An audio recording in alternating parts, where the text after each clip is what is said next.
The fluorescent lights buzzed. Two men shoved a woman toward the restroom door.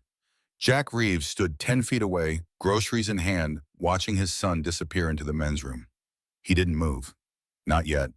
The woman's screams sliced through the cold air. Sharp, desperate. 30 seconds. That's how long it took him in Kandahar to neutralize four hostiles. But this wasn't a mission. This was aisle 7 of a suburban grocery store on a Tuesday night. And the last time Jack made a split-second call, an innocent man died because of him. His hands, callous, steady, trained to kill, began to shake. The attackers didn't see his face. They didn't know what he was. They didn't know about the 3 years he'd fought to become someone his son could look up to, or the debt he still owed to the ghost that followed him. What they were about to learn would change everything. But first, Jack had to choose: save a stranger or protect the only person who still believed he was good. Jack Reeves had learned to measure time in heartbeats. 3 years ago, each pulse brought him closer to drowning in whiskey and regret. Now at 52, every beat reminded him why he'd climbed out. The grocery store on Maple Street was nearly empty at 8:30 on a Tuesday. He pushed the cart slowly, letting 8-year-old Lucas pick out cereal boxes. The boy's hair stuck up in the back, still damp from soccer practice. These Tuesday night runs were their tradition. 6 months running normal father-son time. He'd been discharged from the Navy SEALs 7 years ago, with honors and nightmares. His wife Rachel had understood, held him through the worst of it. Then breast cancer took her in 6 months, and Jack discovered his training meant nothing against an enemy he couldn't fight. The bottle became his mission. Lucas became collateral damage. The family court judge had been clear: one more incident, and Lucas would go to Rachel's sister permanently. Jack had rebuilt himself from wreckage one day at a time, moved them to this small town where he could just be dad. Lucas turned, holding up 2 boxes. "Which one, Dad?" Jack studied them with mock seriousness. "Left one's got more marshmallows." Lucas grinned and tossed it in the cart. They moved through aisles in comfortable rhythm. Frozen pizza denied. Ice cream sandwiches negotiated. These were the moments Jack lived for now. Ordinary negotiations that felt like breathing after years of suffocating. The restroom hallway was tucked behind the deli counter, narrow with concrete walls and industrial yellow paint. Lucas was bouncing on his toes. "Go ahead. I'll wait here." The boy disappeared through the door, and Jack leaned against the wall. The fluorescent light flickered, reminding him of a Humvee's failing headlamp in Helmand Province. He closed his eyes, willing the memory away. Different country, different life, different man. He counted his breaths. In for 4 hold, for 7 out, for 8. Then he heard it. A woman's voice, raised in protest, cut off mid-word. The solid thump of a body hitting a wall. Jack's eyes snapped open. 2 men were dragging a woman toward the women's restroom 10 feet away. Movements quick and practiced. She wore a server's uniform. One man had her arm twisted. The other pushed open the restroom door. Professional, coordinated. Jack's mind cataloged details automatically. White male, 6'2" leather jacket. Hispanic male, 5'10", gym build. Both carrying, probably, knives. Jack froze. Every instinct screamed at him to move to neutralize the threat. 30 seconds, that's all it would take. But his feet stayed planted because Lucas was 15 feet away. Because the last time Jack let training take over without thinking, he'd killed the wrong man. A shopkeeper in Kandahar who'd reached for his phone. Intel said hostile. Intel was wrong. The man had a daughter, 12 years old. Jack learned that during the inquiry that cleared him but couldn't clear his dreams. The woman screamed, sharp, desperate. The man with the leather jacket clamped a hand over her mouth, and they disappeared into the restroom. The door swung shut. The store's music continued its cheerful loop. Jack's hands were shaking now. That fine tremor from after firefights when adrenaline had nowhere to go. 30 seconds. He could end this or grab Lucas and walk away. Call 911 from the parking lot. Let someone else be the hero. The men's room door opened. Lucas emerged, grinning at some private joke. He saw his father's face, and the grin faded. Dad Jack saw himself through his son's eyes, frozen, pale hands clenched. Everything they'd built over 3 years balanced on his next choice. The woman screamed again, muffled, and Jack felt something crack inside him. He couldn't walk away. Rachel's voice was in his head, the last thing she'd said. "Promise me you'll teach him to be brave, not fearless." Brave. There's a difference. Jack met Lucas's eyes. "Stay here, don't move. If I'm not back in 1 minute, you run." Get the clerk. Call 911. Don't come looking for me. Understand? Lucas nodded, eyes wide. Jack turned toward the women's restroom. His hand stopped shaking. The tremor vanished, replaced by cold mechanical calm. He was moving before doubt could root him in place. The restroom door was heavy commercial grade. Jack caught it before it could swing shut, easing it open in silence. Small space, 3 stalls, 2 sinks, hand dryer. The woman was on the floor, leather jacket kneeling on her back, hand over her mouth. The second man pulled duct tape from his pocket. Neither heard Jack enter. Classic mistake. Never assume you're the apex predator. Jack took 2 steps. Leather jacket registered movement too late. Jack's elbow caught the man's temple with surgical precision. Leather jacket went sideways, and Jack followed. Knee driving into the solar plexus. No air, no fight. The second man dropped the tape hand, going for his waistband. Jack saw the knife. Fixed blade, 4 inches, amateur grip. Jack closed distance, trapped the weapon hand, drove his forehead into the bridge of the man's nose. Cartilage crunched. Blood sprayed. The knife clattered. 15 seconds. Jack swept the man's legs, put him face down, knee between shoulder blades. Leather jacket was rising, hand going to his boot. Backup weapon. The woman scrambled backward. Stay down. Jack's voice flat, command clear. Leather jacket found his knife. Serrated and nasty. He came up fast. Jack had half a second to decide. Lethal or non-lethal? His body wanted lethal. Throat strike. Crush the windpipe. But that was the old Jack who'd killed a shopkeeper. This Jack waited until the knife committed, stepped inside the attack, deflected, delivered a hammer fist to the jaw. Leather jacket dropped. 28 seconds. Jack was breathing hard. The man under his knee had stopped struggling. Jack increased pressure, and the man went still with a whimper. The woman stared from the floor, hand pressed to her throat. Her name tag read Rebecca, younger than he'd thought, maybe 25. Her eyes held something beyond fear. Recognition of something. Are you hurt? Rebecca shook her head slowly. Who are you? She whispered. Jack glanced at her. Can you move? She nodded, getting up. Tape. Bring it here. And their phones. She moved quickly, efficiently. Not shock behavior. Jack kept weight on the man while Leather Jacket groaned. Rebecca, Jack said, we're going to have a conversation. You're going to tell me why these two wanted you badly enough to try this in a public place. Rebecca handed him the tape. Their eyes met. Hers were dark brown, filled with guilt, calcified into purpose. She knew these men. Jack taped both men's wrists and ankles. Efficient, secure. Who sent you? Neither answered. He sat back, wiping blood from his knuckles. The restroom was wrecked. Blood on floor, hand dryer hanging crooked. Rebecca stood with her back to the sinks, arms wrapped around herself, but her eyes were calculating, not scared. You have about 3 minutes before someone comes looking, Jack said. Police response time is 6 to 8 minutes. So decide, do you want to be here when they arrive? Rebecca's jaw tightened. Who are you? She asked again. Jack stood, rolling his shoulders. Someone who used to do things like this for a living. But that was a long time ago, and I'm just here buying groceries with my son. Your turn. Rebecca looked at the men on the floor, then back at Jack. My father, she said. They work for the man who killed my father, and they know I've been talking to the FBI. Jack felt ice water flood his veins. FBI. Organized crime. Professional silencing attempt, which meant more would come. Jack thought about Lucas waiting in the hallway, about the life he'd built. All of it about to come apart. Listen carefully, Jack said, voice dropping into command register. These two aren't the problem. The problem is whoever sent them. When they don't report back, more will come. Better trained, better equipped. You need to disappear. Right now, tonight. Do you have somewhere safe? Rebecca shook her head. There's a bus station 3 blocks north, he said. Buy a ticket with cab, at least 2 states away. Ditch your phone, no credit cards. Don't contact anyone. Understand?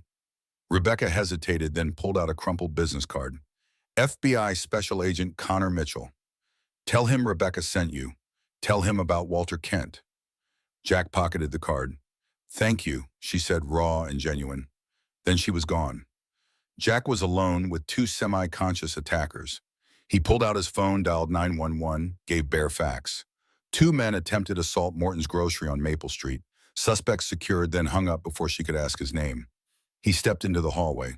Lucas was pressed against the wall, face white, eyes huge. Jack's heart cracked. This was exactly what he'd spent 3 years preventing. But through the store's front windows, Jack saw what he'd been dreading. A black SUV pulling into the parking lot, moving too fast. No headlights. 3 men climbed out, moving with purpose. Not here for groceries. Jack grabbed Lucas's arm. We need to leave right now, out the back. Lucas's voice was small. Dad, what's happening? Jack pulled his son toward the rear exit, something I should have dealt with a long time ago. The back exit opened onto a loading dock. Jack could hear sirens, distant but approaching. Good. Police would find the 2 in the restroom. Maybe slow the SUV, maybe. Jack and Lucas hit the parking lot running, heading for his battered Ford F-150. Keys out. Engine starting before Lucas had his seatbelt fastened. Dad, Lucas started. Not now, buddy. I promise I'll explain. But right now, trust me and stay quiet. Can you do that? Lucas nodded, jaw set. Brave. Jack threw the truck into reverse, tires squealing. 2 blocks away, Jack saw the SUV in his rear view.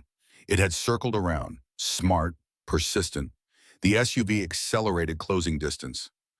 Jack's truck was older, heavier, less maneuverable. But he knew these streets. The SUV was faster straight. But Jack didn't plan on going straight. He took a hard right onto Oakwood, the truck protesting. Lucas grabbed the door handle, eyes wide but silent. Good kid. Jack knew where he was going, the old quarry on the east side. Closed for 2 years. The road up was gravel, narrow, full of switchbacks. The SUV's low profile would be a disadvantage. He pushed the accelerator down. 50 past 60. Too fast for residential streets, but Jack had run out of options. The SUV matched their speed 3 car lengths back. The driver was mid-30s, focused, professional. Not emotional, just doing a job. Lucas's voice cut through engine noise. Dad, are we going to die 8 years old, learning the world had teeth? Jack kept his eyes on the road. No, I'm not going to let that happen. The turnoff to the quarry appeared. Jack yanked the wheel and the truck fishtailed onto gravel. Loose stones pinging steering wheel, fighting his grip. 4-wheel drive engaged. In the mirror, the SUV took the turn and started to slide, but the driver was good. The SUV straightened and kept coming. The quarry road climbed switchbacks tighter. Jack took each turn faster than smart. The SUV was losing ground. Low clearance, scraping on rocks. Not enough. Jack saw it ahead. The old access gate, closed and chained, rusted chain, brittle gate, worth a shot. Jack aimed for center, accelerated. Lucas braced. The impact was tremendous. Metal shrieking as the gate tore from hinges. The chain snapped. The truck bucked and Jack fought to keep them on the road. Behind them, the SUV slowed, unwilling to risk the same. The hesitation bought 20 seconds. The quarry was a massive limestone bowl, 100 feet deep. The road ended at an overlooked platform, nothing but air beyond. Jack slammed brakes, sliding to a stop 10 feet from the edge. No way forward. No way out except back where the SUV was cresting the final turn. Jack killed the engine. Grabbed Lucas. Out. Stay behind the truck. Do not move unless I tell you. They tumbled out into cold night air. The quarry smelled like stone dust and old rain. The SUV's headlights swept across them. 3 men climbed out, coordinated, better equipped. The lead man had a gun visible in a shoulder holster. The other 2 spread out, flanking. Jack stepped away from Lucas, putting himself between his son and the threat. Empty hands, no phone, no weapons, no plan, except buy time and hope Lucas could run if it went wrong. The lead man stopped 20 feet away, outside hand-to-hand range. Smart Commander Reeves, the man said, calm voice, southern accent. That's a name we hadn't expected tonight. Jack's blood turned to ice. They knew who he was, knew his rank. This was targeted. I don't know what you think you know, Jack said, but you've made a mistake. Walk away now, the lead man smiled without warmth. I'm afraid we're past that point. You interfered with a sanctioned operation. You made yourself relevant. That's unfortunate, but it is what it is. Sanctioned, not mob hitmen, something government adjacent. Jack's mind raced. If these men had institutional backing, this was bigger, darker. Let the boy go, Jack said. Whatever this is about, he's not part of it. He's 8 years old. The lead man glanced at Lucas. That's exactly why we can't. Liability mitigation. It's not personal, Commander, just operational necessity. Jack understood perfectly. These men were going to kill him and Lucas because loose ends were unacceptable. Everything Jack had built was about to end. Unless the lead man's hand drifted toward his holster. The two flankers were moving, getting into position. 30 seconds before they made their move, Jack had no good options, but he had one bad one. One last mission. He turned slightly, catching Lucas's eye. His son was crying silently, but his hands weren't shaking. Brave, Lucas, Jack said softly, when I move you. Run straight back the way we came. Don't look back. Don't stop. Find someone. Tell them to call Special Agent Mitchell, FBI. Say Rebecca sent you. Understand, Lucas's voice was a whisper. Dad, no. Jack cut him off. I love you, buddy. Every single day of the last 3 years, you've been the reason I kept going. I need you to be brave one more time. Can you do that for me? Lucas nodded, tears streaming. The lead man was giving orders, but Jack wasn't listening. He was counting heartbeats, measuring distances. 3 men, 3 weapons, 20 feet against a 52-year-old construction worker with 3 years of rust. But Commander Jack Reeves wasn't dead. He'd just been sleeping. Jack moved. He didn't go for the lead man. That was expected. Jack sprinted left toward the flanker. The man's hand was halfway to his weapon when Jack closed distance. Straight tackle, and they went down hard. Jack drove his elbow into the man's throat.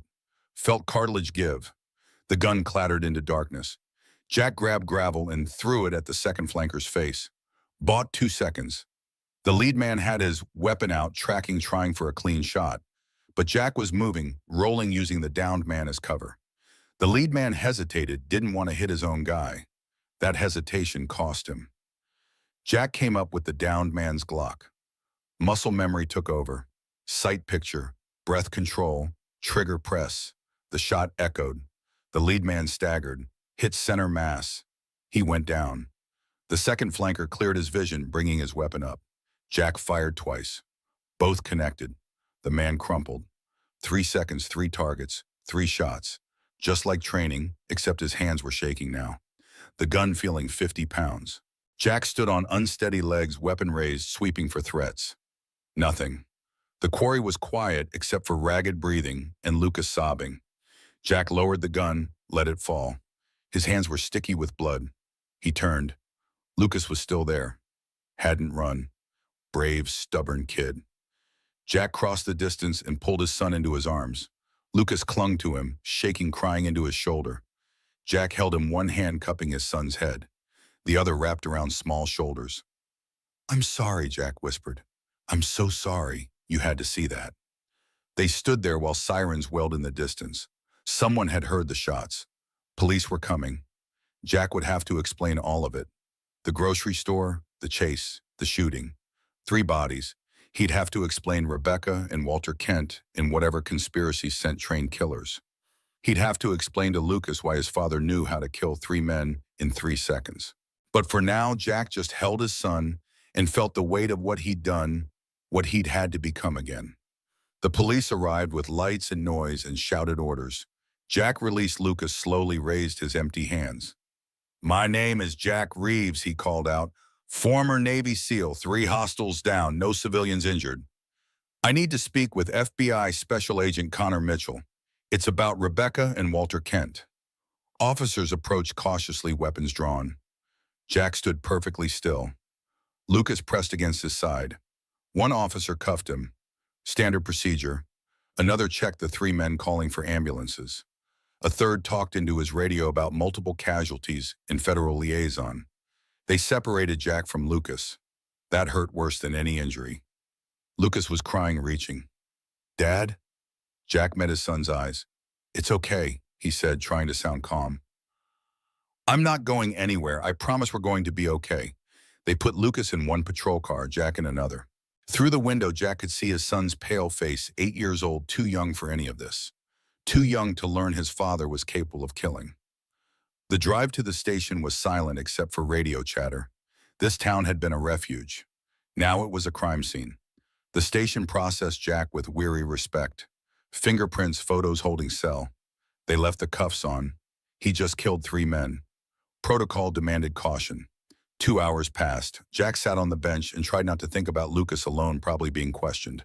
Finally, the door opened. A man in a dark suit entered.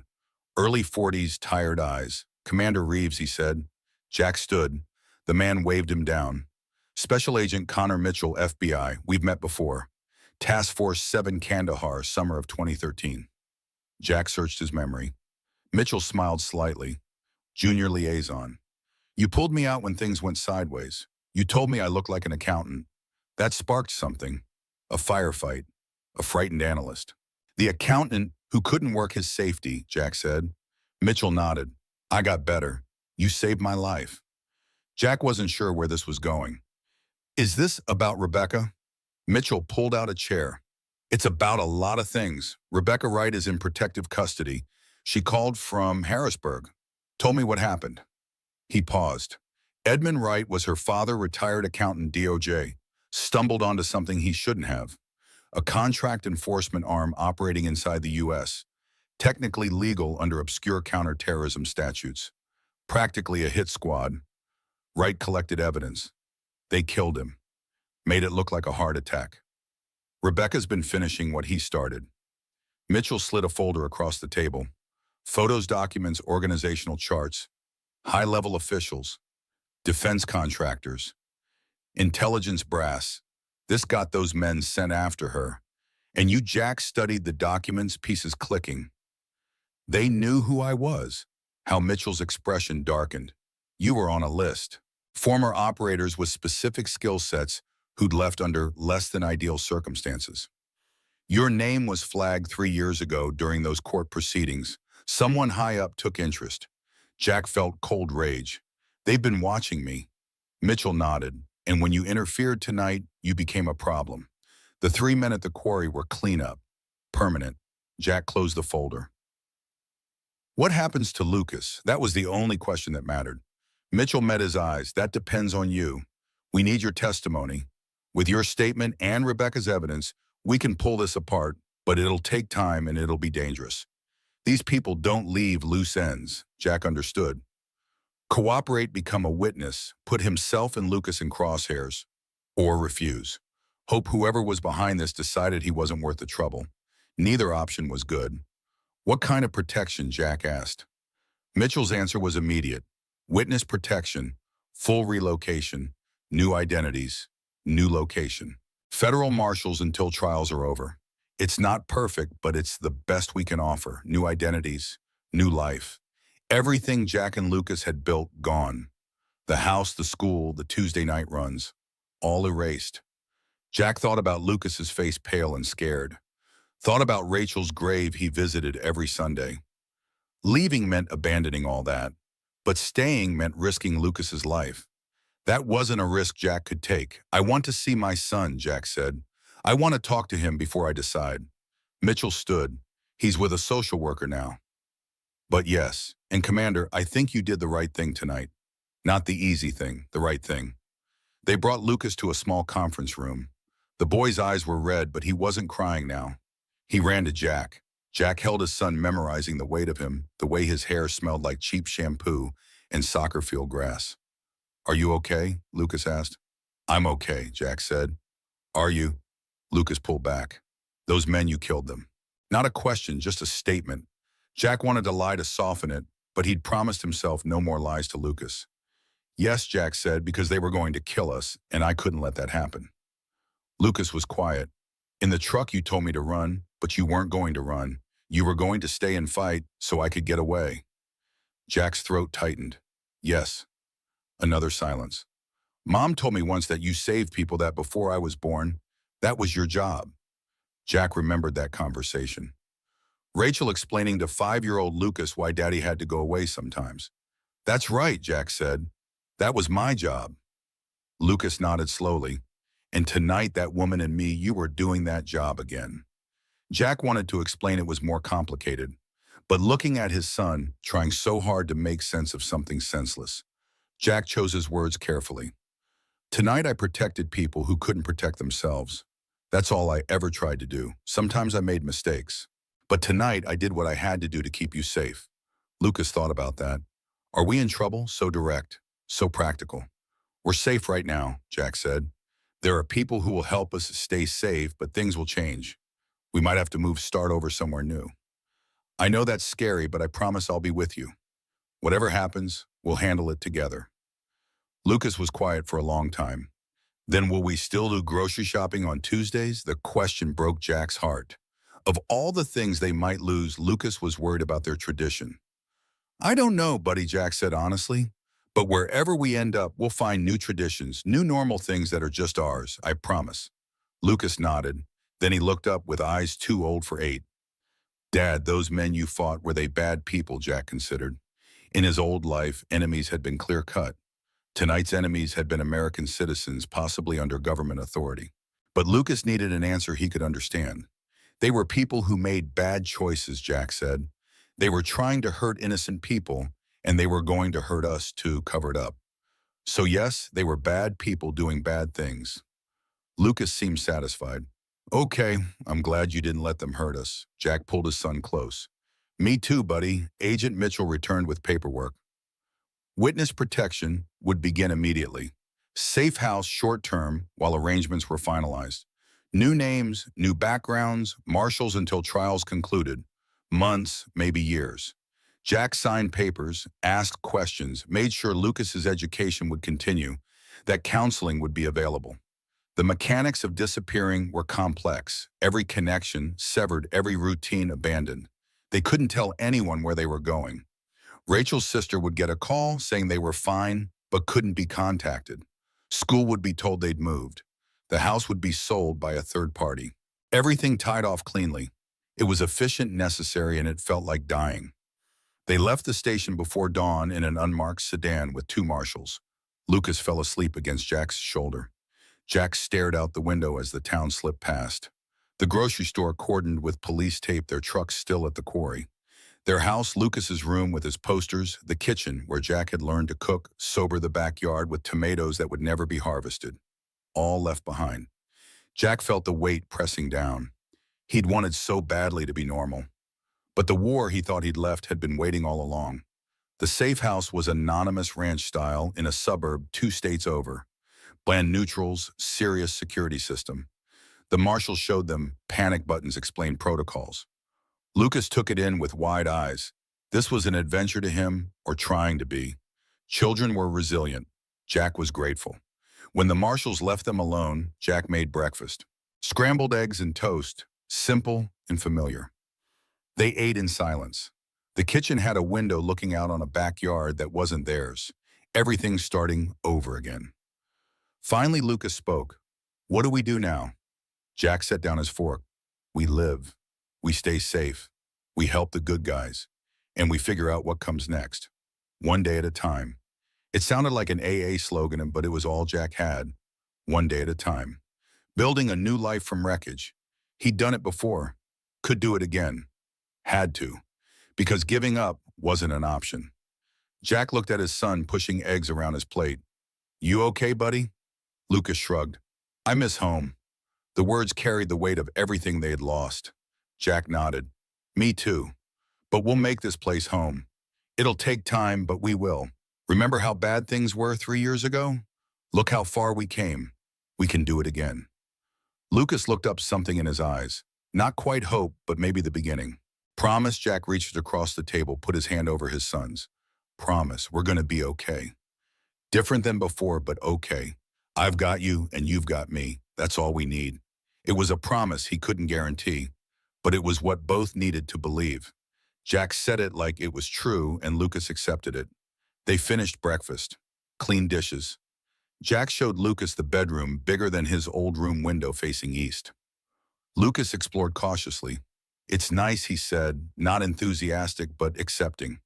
8 years old, learning to make the best of circumstances, so much like his mother. 3 months after that night, Agent Mitchell called with news. Grand jury handed down indictments this morning.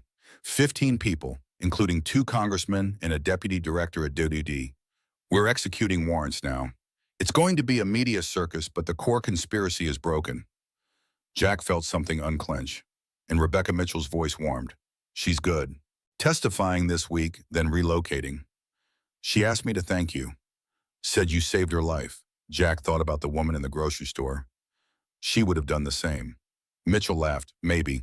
But you're the one who actually did it. The trials will start in 6 months. You'll need to testify probably multiple times. But after that, assuming convictions, you and your son can choose. Stay in the program or return to your old identities. Return to their old identities. Go back to that town, that life. Jack tried to imagine it and couldn't. Too much had changed. Lucas had a new name now, new friends. Jack had a new job. Going backward felt impossible. Maybe they'd stay Christopher and Chris Mason. Maybe they'd find a third option. That was for later. For now, Jack said thank you and hung up. He stood in the kitchen of a house starting to feel like home. Lucas was at soccer practice. Dinner needed planning. Normal father stuff. Jack smiled. He could do this, one day at a time. A year passed, then another. The trials concluded with convictions. The conspiracy was exposed. Key players imprisoned. Rebecca started a foundation in her father's name. Mitchell got a promotion. The world moved on. Jack and Lucas Christopher and Chris Mason now legally and permanently stayed in their adopted town. Lucas grew, 10 years old then, 11. He played soccer, learned guitar, brought friends home who knew nothing about Navy SEALs or shootouts. Sometimes Jack caught him looking thoughtful, knew he was remembering, but mostly Lucas was just a kid, which was all Jack had wanted. Jack kept working in construction, saved money, and attended AA meetings. 3 years had become 5, heading toward forever. He visited Rachel's grave once a year, bringing flowers, telling her about Lucas's achievements. The grave never answered, but Jack didn't need it to. The conversation was with his memory of her, with the version of himself that had loved her and failed her and ultimately honored her by becoming the father she'd wanted. It was enough, more than enough. On a Tuesday evening, 5 years after that night, Jack and Lucas stood in the cereal aisle of their local store. Different store, different state, different life. But the routine was the same. Scanning boxes, debating sugar content, negotiating. Lucas was 13 now, all gangly limbs. He grabbed a box, tossed it in the cart. Jack raised an eyebrow. That's got more sugar than actual grain. Lucas grinned. You're getting soft in your old age, Dad. Jack laughed. Watch it, kid. I can still take you. Just father and son bickering over groceries on a Tuesday night.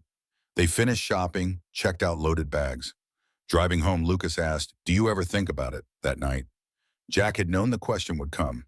Lucas was old enough now to process what he'd witnessed. Sometimes, Jack said honestly, not as much as I used to. Mostly I think about what came after. About us here now, the life we built. Lucas nodded slowly. Mom would have been proud of you. Of us. The words hit Jack like a physical thing, warm and painful and right. Yeah, he managed. Yeah, she would have been. They drove the rest in comfortable silence, the kind that only exists between people who've survived something together. Later, after dinner and homework, Jack stood in his son's doorway, watching him sleep. Lucas's face was peaceful, relaxed in a way it hadn't been for months after that night. The nightmares had faded. The fear had loosened. He was healing, growing, becoming whoever he was meant to be. And Jack had given him that. Not perfectly, not without Mon, but he'd done it. Protected his son, kept him safe. Taught him that even when the world showed its teeth, there were people willing to stand between danger and the defenseless. It was the only legacy that mattered. Jack Reeves had saved lives in Kandahar, had taken lives in the quarry, had nearly destroyed himself with grief and alcohol, had rebuilt himself into someone his son could respect, and through it all, the constant was simple. Protect what matters. Fight when you must. Hold on to the people you love. The details changed. Missions became construction. Combat became custody hearings. Teammates became a single 8-year-old boy. But the principle held. Jack had learned that the hard way. But he'd learned it. And in learning, he'd become someone he could live with. Someone Rachel would have recognized. Someone Lucas could call Dad without hesitation or fear. Outside stars wheeled in ancient patterns. Inside, Jack Reeves closed his eyes and let sleep take him. Tomorrow there would be work and parenting and all the small struggles of ordinary life. But tonight there was peace. Hard-won, complicated, imperfect peace. And for a man who'd spent half his life at war with enemies with himself with the world's cruelties, peace was everything. The story that began in a grocery store restroom that exploded into violence and revelation and choice had found its ending. Not in triumph or tragedy, but in the quiet accumulation of days. In Tuesday night grocery runs and soccer practices. In a son who smiled easily, and a father who'd earned the right to that smile. In redemption achieved not through grand gestures, but through showing up every day, choosing to be better. That was the real victory. The tires of the unmarked sedan crunched over gravel as they approached the safe house. Jack watched through the rear window as the headlights illuminated a modest ranch-style home, its beige siding turned yellow in the artificial light. No distinct features, no personality. The perfect place to disappear. Lucas stirred against his shoulder, eyes fluttering open. "Where are we?" Jack didn't have an answer that meant anything. Somewhere in Pennsylvania. That's all he knew. The marshals had taken a circuitous route, switching cars twice. Standard protocol. One marshal, a stocky woman in her 40s with close-cropped hair, turned to face them. "Home sweet home for now. You'll be briefed on everything inside." Jack nodded gently, nudging Lucas upright as the car stopped. The night air hit them like a physical force after the warmth of the vehicle. Lucas shivered, pressing closer to Jack's side as they walked toward the front door. The taller marshal moved ahead, performing a final check before ushering them inside. The interior matched the exterior. Neutral, forgettable clean. Furnished with mass-produced items that wouldn't draw attention in a catalog or a memory. The female marshal, Diane Garcia, according to her introduction, walked them through the house, pointing out security features with mechanical efficiency. Panic buttons in every room. Direct line to the local field office. Reinforced doors and windows. The fence around the backyard was higher than standard, topped with privacy screens. No one would see them coming in or going. Lucas trailed behind, touching nothing, saying less. His eyes cataloged everything with an intensity that squeezed Jack's heart. 8 years old and already learning to assess escape routes, security vulnerabilities. The instinct to protect a child warred with the reality of what that protection now required. By the time the tour finished in the kitchen, Lucas was swaying slightly with exhaustion. Jack guided him to the larger of 2 bedrooms. White walls, blue comforter, no personality beyond what a real estate stager might add to make a property seem lived in. Lucas climbed onto the mattress without bothering to change, curling onto his side. Jack eased off the boy's sneakers, pulled a blanket over him. Lucas's eyes remained open, fixed on his father's face. "Will the bad men find us here?" The question hung between them like smoke. Jack wanted to lie, to offer the absolute certainty that every child deserves. But he'd already broken too many promises. "They're very good at hiding people, Lucas. That's their job, and I'm very good at keeping you safe. That's mine." The answer seemed to satisfy Lucas, whose eyes finally closed. Jack returned to the kitchen, where the marshals waited with a folder of documents. "What happens tomorrow?" he asked. Diane Garcia slid the folder across the table. "Tomorrow you both cease to exist. Christopher and Chris Mason will be born instead. Everything from your driver's license to your son's school records. Learn it, live it, forget who you were." They explained the rules in clinical detail. No contact with anyone from their past lives. No social media, no distinctive habits or hobbies that might identify them. Never mention specific details about their history. A cover story had been created. Widower from Seattle construction worker relocated after a workplace injury for a fresh start. It would be weeks before the new identification would be fully established, months before they'd be moved to a more permanent location. In the meantime, they would remain here isolated, preparing for their new existence.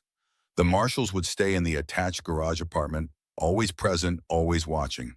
For protection, they emphasized, though the subtext was clear, to ensure compliance as well. When they finally left Jack alone, he sat at the kitchen table, staring at the documents that outlined the death of Jack Reeves and the birth of Christopher Mason.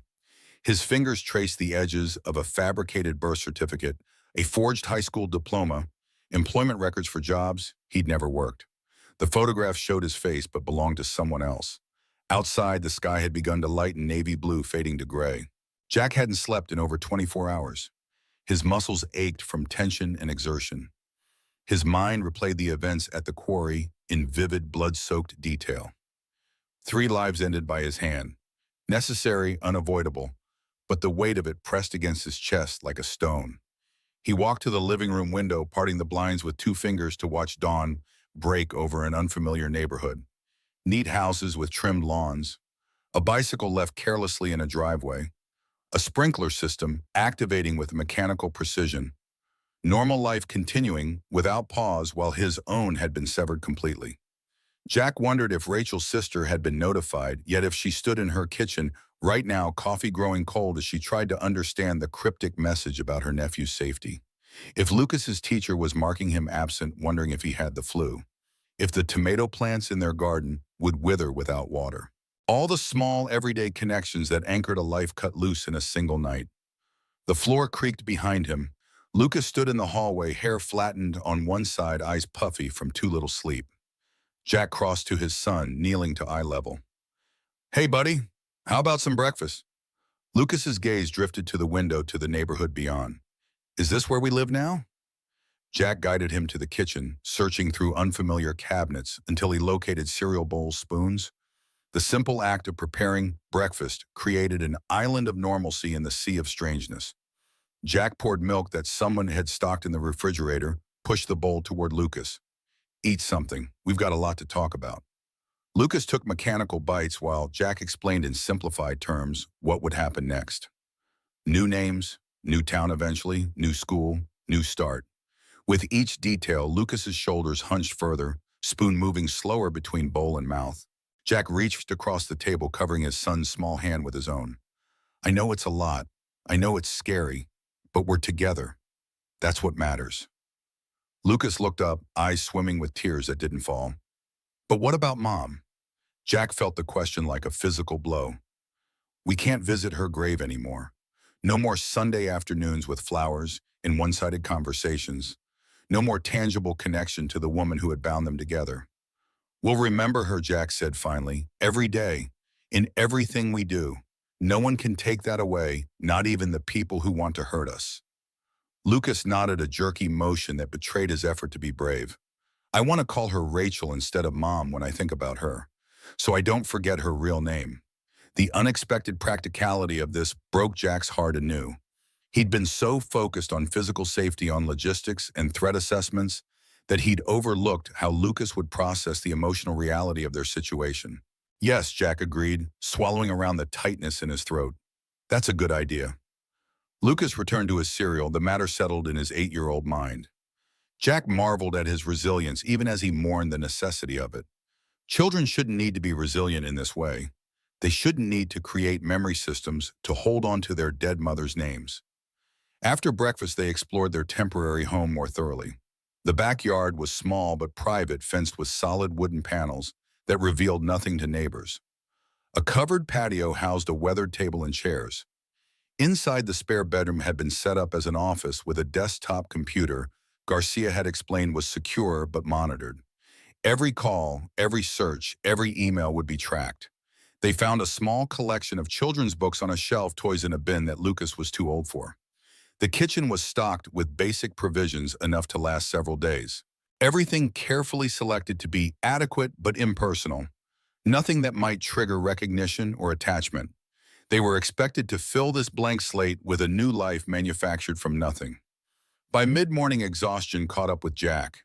He settled Lucas with a book and stretched out on the living room sofa, intending to rest for just a moment. When he woke, the quality of light had changed, the afternoon sun slanting through the blinds.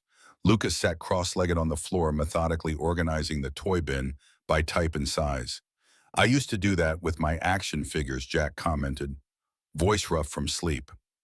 Lucas didn't look up, hands continuing their sorting work. Did Christopher Mason do that too? Or just Lucas Reeves? The question knocked the air from Jack's lungs. How quickly his son had grasped the fundamental challenge of their new reality, separating who they had been from who they must become. "They're saying we're the same people, just with different names." "But that's not really true, is it?" Lucas continued. "Because Lucas Reeves has a dead mom named Rachel and lives in a house with a swing set and has a best friend named Miguel. Chris Mason has a dead mom with a different name and lives here and doesn't have any friends yet." Jack slid from the sofa to the floor, joining Lucas amid the scattered toys. "You're right, it's not just the names that are different, but the important things stay the same. I'm still your dad. I still love you more than anything in the world. You're still the bravest, smartest kid I know. No matter what they call us. Lucas considered this, then placed a plastic dinosaur precisely in line with others of similar size. I don't feel very brave, he confessed. Jack gathered him close, feeling the slight tremors running through the small body. That's the secret about bravery, buddy. It's not about not being scared. It's about doing what you need to do even when you're terrified. And you're doing that right now. Lucas leaned into the embrace, accepting the comfort, if not entirely believing the words. The marshals returned late afternoon with takeout containers and more paperwork. Agent Garcia sat across from them at the kitchen table while they ate her partner patrolling the perimeter outside. In 2 days, she explained between bites they would have their first meeting with the team psychologist, who would help Lucas process the trauma and adjust to their new circumstances. Jack bristled at the clinical description of his son's emotional state. Lucas isn't a case file. He's a little boy who saw things no child should see, who had to leave behind everything he knows. Garcia's expression softened professionalism, cracking just enough to reveal genuine concern. That's exactly why he needs professional support, Mr. Reeves. Or Mason, I should say. Better start practicing. Jack wanted to argue to assert that he knew what his son needed better than any stranger with a psychology degree. But the truth was he felt utterly unequipped to guide Lucas through this. How could he explain violence to a child when he could barely justify it to himself? How could he help Lucas grieve for their old life while simultaneously forcing him to adapt to a new one? After dinner, they established a tentative routine. Bath time for Lucas, reading together on the sofa, and early bedtime for both bodies and minds, desperate for the oblivion of sleep. Jack lay in the dark of the master bedroom, listening to the unfamiliar creaks of the house, cataloging each sound, unable to fully relax despite bone-deep exhaustion. His mind replayed the moment in the quarry, the cold certainty with which he'd eliminated 3 threats. The mechanical efficiency of violence returned to his muscles like muscle memory, as natural as breathing after years of disuse. He'd spent 3 years building a life defined by peace, by ordinary concerns, and everyday love. It had taken 30 seconds to destroy that construction, to become again the man he'd fought to leave behind. Morning arrived with no answers, just the harsh reality of another day in limbo. Jack showered in an unfamiliar bathroom, dressed in clothes he recognized from his own closet. The marshals had retrieved some of their belongings during the night. The small concession to familiarity only highlighted everything else they'd lost. Lucas approached the day with the adaptability of childhood, exploring every corner of their temporary prison, testing boundaries, both literal and figurative. He discovered a dusty chess set in a closet and convinced Jack to teach him the basic moves, focusing on the task with the same intensity he'd once applied to building elaborate Lego structures. The routine of instruction of knights' moves and pawn structures created a bubble of normalcy that lasted until Agent Garcia appeared with lunch and updates. Lucas retreated into silence at her arrival, chess pieces abandoned mid-game. The marshal noticed but didn't comment, instead addressing Jack directly. The investigation is moving quickly. Mitchell's team executed search warrants at 7 locations yesterday. They've seized documents, electronic records. The media has picked up the story, though your names haven't been released. She slid a tablet across the table, displaying a news website with the headline, FBI raids tied to alleged Black Ops program. Jack scanned the article, reading between carefully worded lines about sources close to the investigation and allegations of extrajudicial operations. The piece mentioned multiple casualties at a location in rural Pennsylvania, but provided no details about the quarry confrontation or Jack's involvement. The journalists clearly knew more than they were writing, constrained by official statements and legal concerns. Garcia retrieved the tablet before Lucas could see it. You should prepare yourself. This will be a major case. High-profile defendants with powerful connections. The trial phase could last years. Jack absorbed this understanding, the implications. Years of testimony. Years of living as Christopher Mason. Years before Lucas could reclaim anything resembling a normal childhood. That afternoon, a package arrived containing workbooks and educational materials for Lucas, an interim solution until more permanent schooling could be arranged. Jack watched his son approach the assignments with mechanical diligence, completing math problems and vocabulary exercises without complaint but without enthusiasm. The joy of learning that had characterized Lucas's academic life before had been replaced by rote compliance. On their third night in the safe house, Jack woke to screaming. He reached the second bedroom in 4 strides, found Lucas tangled in sweat-soaked sheets, eyes open but unseeing, trapped in the liminal space between nightmare and waking. Jack gathered him close, murmuring reassurances, feeling the racing heartbeat gradually slow against his chest. "They were coming to get us," Lucas whispered, when coherent words finally returned. "The men from the quarry, but they had no faces." Jack rocked him gently, knowing no words could fully banish such terrors because they were rooted in truth. The men at the quarry had wanted to kill them.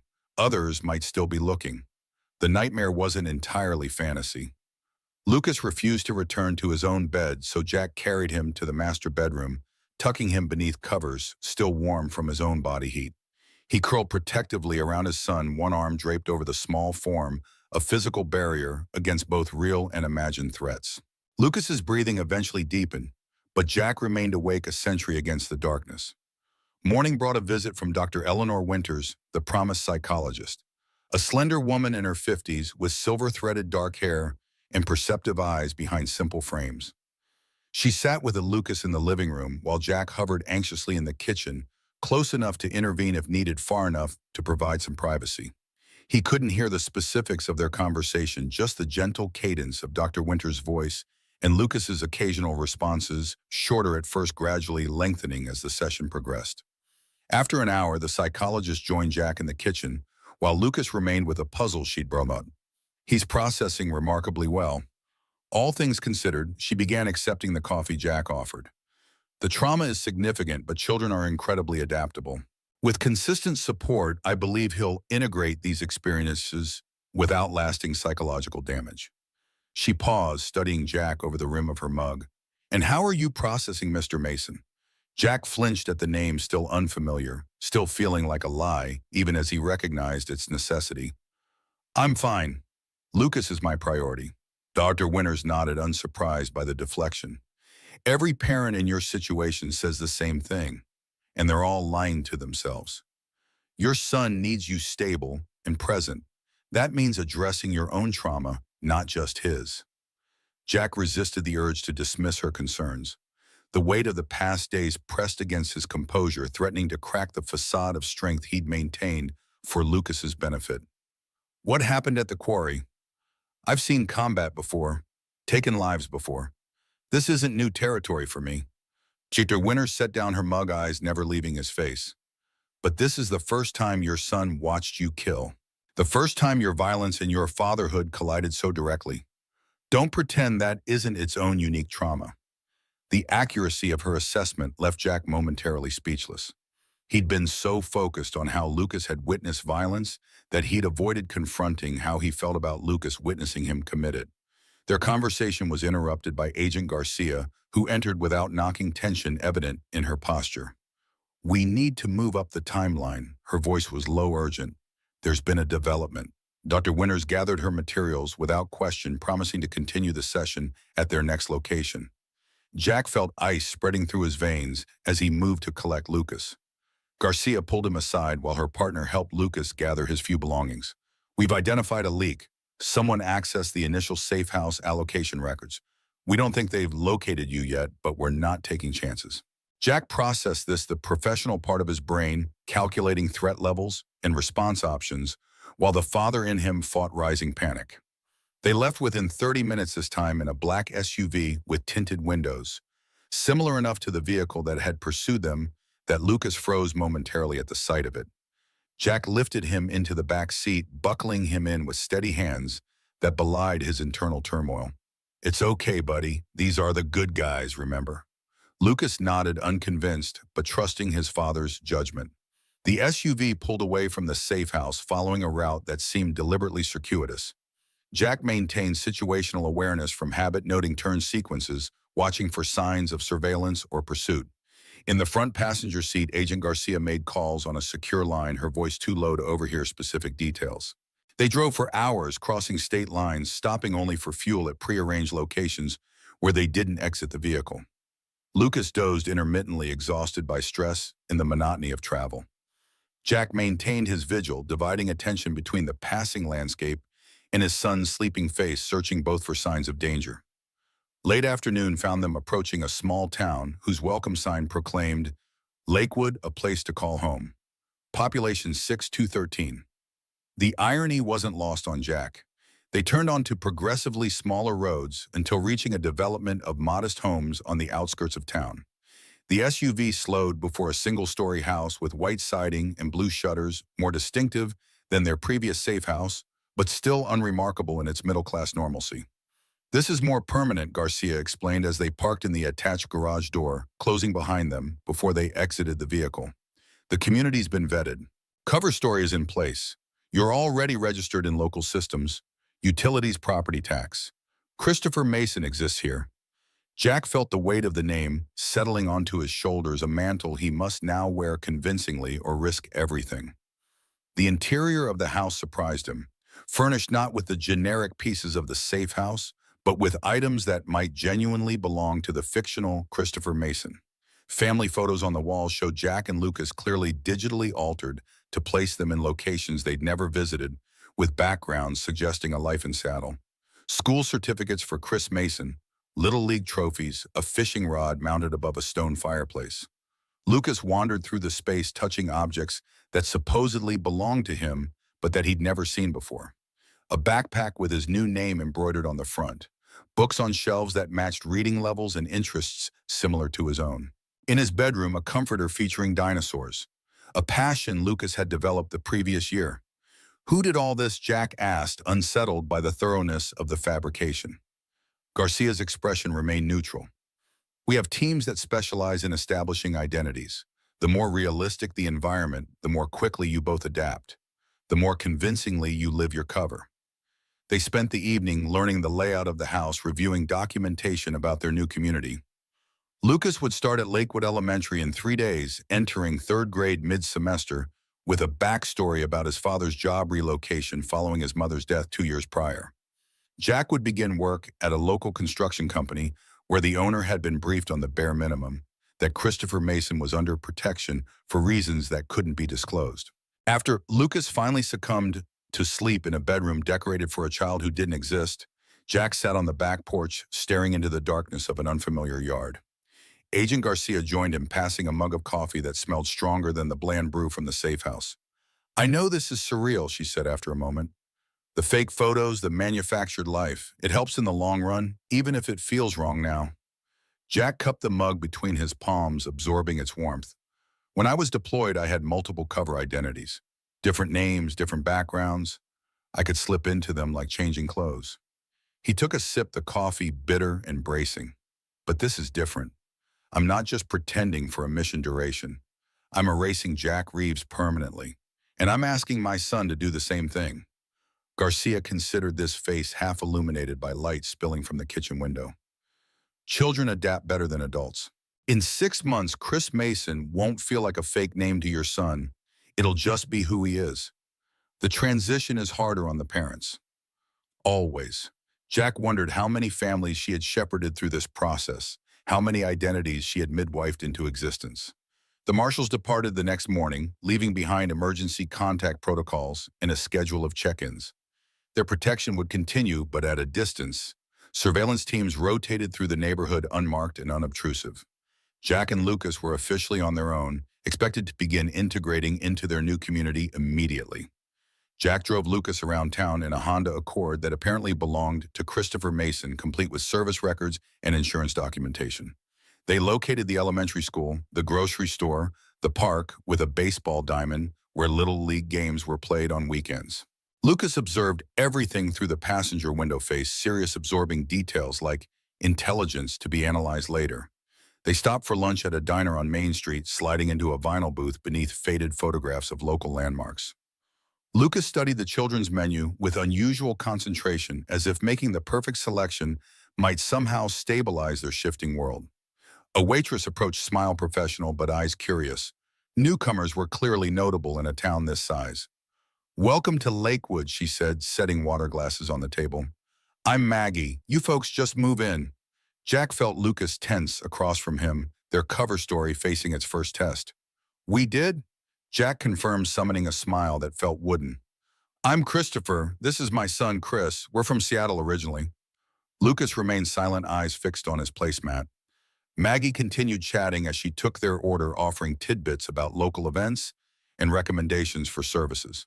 Each question about their background was a potential trap, requiring Jack to recall details from the dossier without hesitation or contradiction. By the time she left to place their order, sweat had gathered at his hairline despite the diner's aggressive air conditioning. You did good, buddy, Jack said quietly when they were alone. Lucas shrugged, tracing the outline of a cartoon character on his placemat with one finger. I didn't say anything. That's okay too. Sometimes saying nothing is the right move until you're comfortable. Lucas looked up, expression too serious for his age. I don't think I'll ever be comfortable being Chris Mason. The name feels wrong in my mouth, like when you try on someone else's shoes. Jack reached across the table, squeezing his son's shoulder gently. I know, but it's like learning a new skill.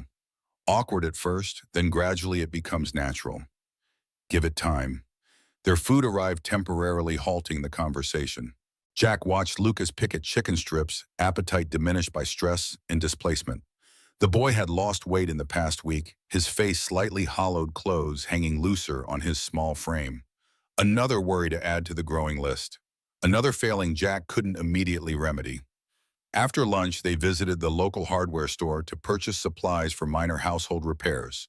A normal activity for a father and son settling into a new home, but also a necessary cover for Jack to assess potential security vulnerabilities.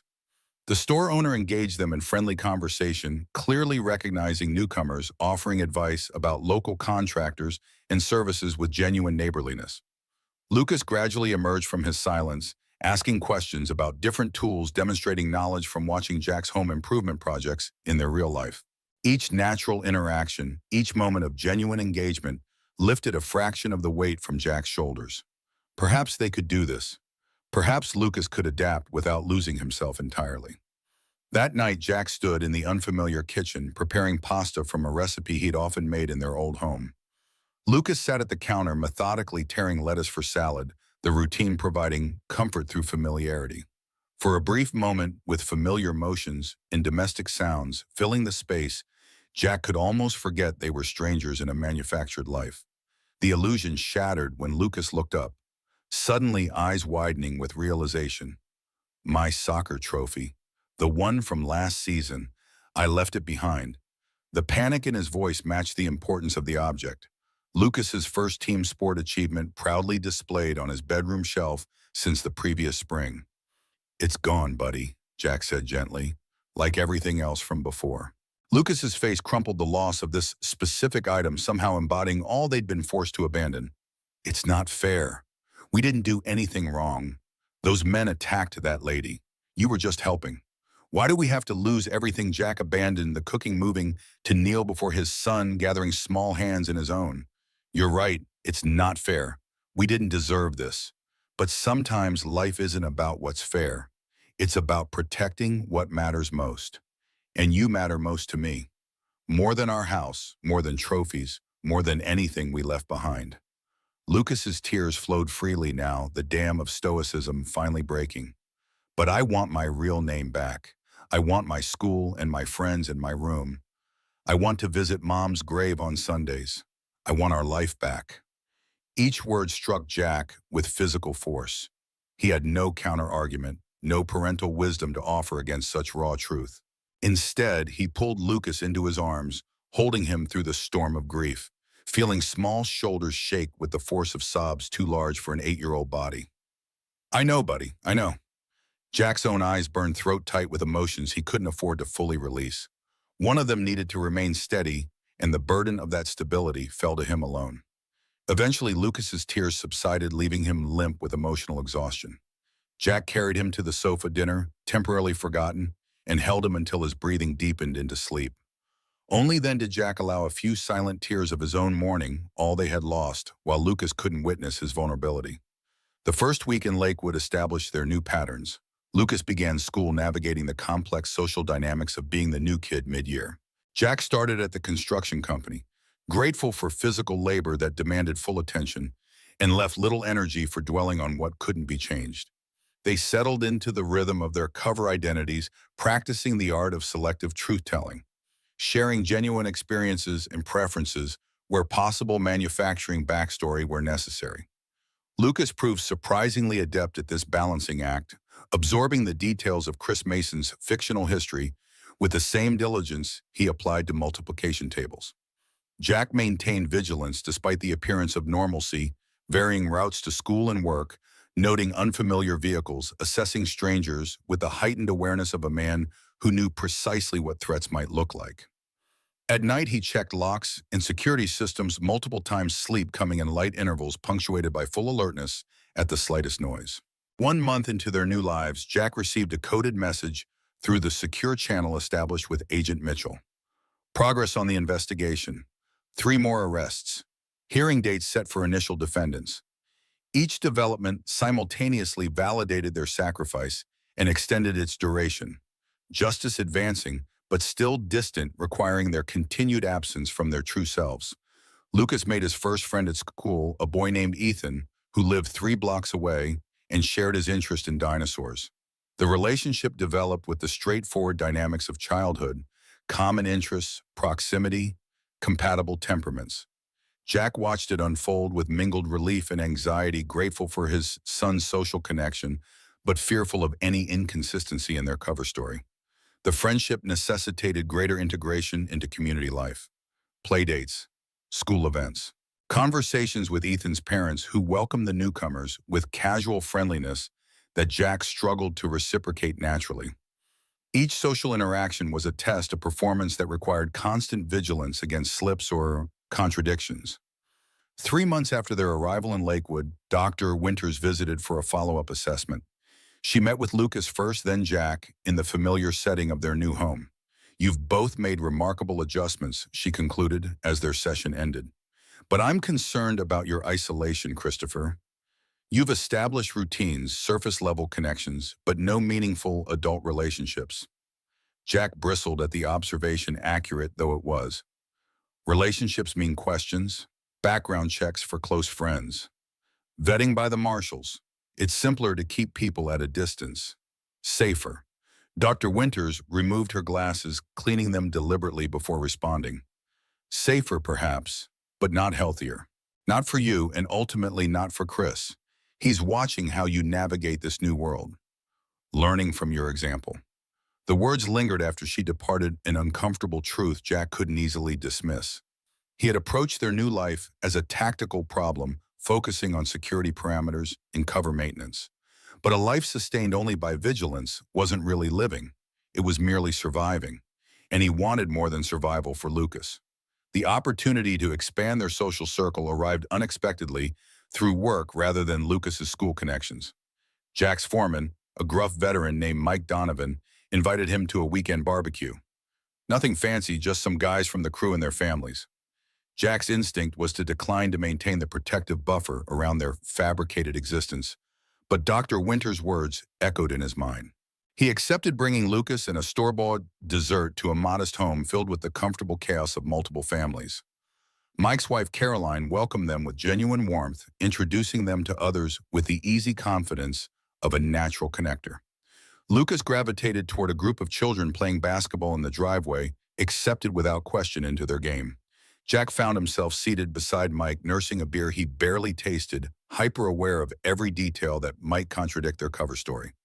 The conversation flowed around him, work complaints, sports debate, it's local politics, until Mike addressed him directly. "You don't talk much about Seattle. Bad memories." The question froze Jack momentarily, mind racing to recall the specific details in his file. Seattle, construction project manager. Wife died of complications from surgery. He manufactured a rueful smile, shrugged one shoulder. Sarah's illness was hard on both of us. After she was gone, the city just felt empty. Mike nodded, understanding in his eyes. Lost my brother in Afghanistan. Know something about places holding ghosts. Sometimes you gotta leave to start breathing again. The genuine sentiment behind the words struck Jack unexpectedly. Here was a connection based on real grief, real understanding, even if the specific circumstances were fabricated. Perhaps authentic relationships were possible within the framework of their new identities after all. As summer approached, Lucas's nightmares decreased in frequency, but not intensity. He would wake screaming images of faceless men and blood-soaked gravel tangled with newer anxieties about being discovered, about losing this tenuous stability they'd established. Jack developed a routine for these nights. Warm milk, quiet conversation, sleeping beside his son until morning, painted the room with normalcy again. At school, Lucas maintained solid academic performance, but struggled with sustained friendships. He would connect briefly, then withdraw, when questions probed too close to forbidden topics. His life before Lakewood, his mother's specific childhood memories that belonged to Lucas Reeves rather than Chris Mason. The pattern concerned Jack, who raised it during their monthly call with Dr. Winters. He's afraid of getting close then having to leave again, she explained. It's a common protective mechanism for children in your situation. The best counter is stability and reassurance. Jack provided both as best he could, creating new traditions to replace those they'd lost. Saturday morning pancakes, Sunday hikes in nearby state parks, Tuesday night chess matches that had evolved from basic instruction to genuine competition. 4 months into their new lives, Jack noticed a black sedan parked 2 blocks from Lucas's school. The vehicle itself wasn't remarkable, a Ford Taurus common enough to blend anywhere, but it appeared 3 days consecutively in slightly different positions, always with a clear view of the main entrance. Jack photographed it, discreetly documented license plates, sent the information through secure channels to Agent Garcia. Her response came within hours. Not one of ours. Stay alert. Increased surveillance en route. The confirmation of his suspicions sent adrenaline coursing through Jack's system of on-bat readiness, returning with practiced ease. He adjusted his work schedule to personally collect Lucas from school each day, arriving early, positioning himself to observe approaching vehicles and unfamiliar faces. On the third day of this heightened vigilance, Jack spotted the driver. Male, mid-30s, business casual attire, seemingly absorbed in his phone, but positioned for optimal view of the school's exit. A professional conducting surveillance, not an obvious threat, but a clear indication that someone had identified Lakewood as their location, if not their specific identities. Jack resisted the urge to confront the man directly. Instead, he documented everything, maintained normalcy in Lucas's routine while preparing contingency plans. Emergency bags packed and hidden. Escape routes memorized. Safe words established for public situations. The preparations felt grimly familiar. The same protocols he'd established for military operations in hostile territory now applied to a small-town elementary school. Garcia arrived unannounced that weekend, plainclothes and rental car, maintaining their cover while she assessed the situation firsthand. Preliminary analysis suggests he's private sector, she informed Jack, while Lucas was occupied with homework in his room. Likely working for a defense contractor with connections to the case. Not government, but concerning nonetheless. The surveillance continued for a week, then abruptly ceased, the sedan and its driver vanishing as completely as they had appeared.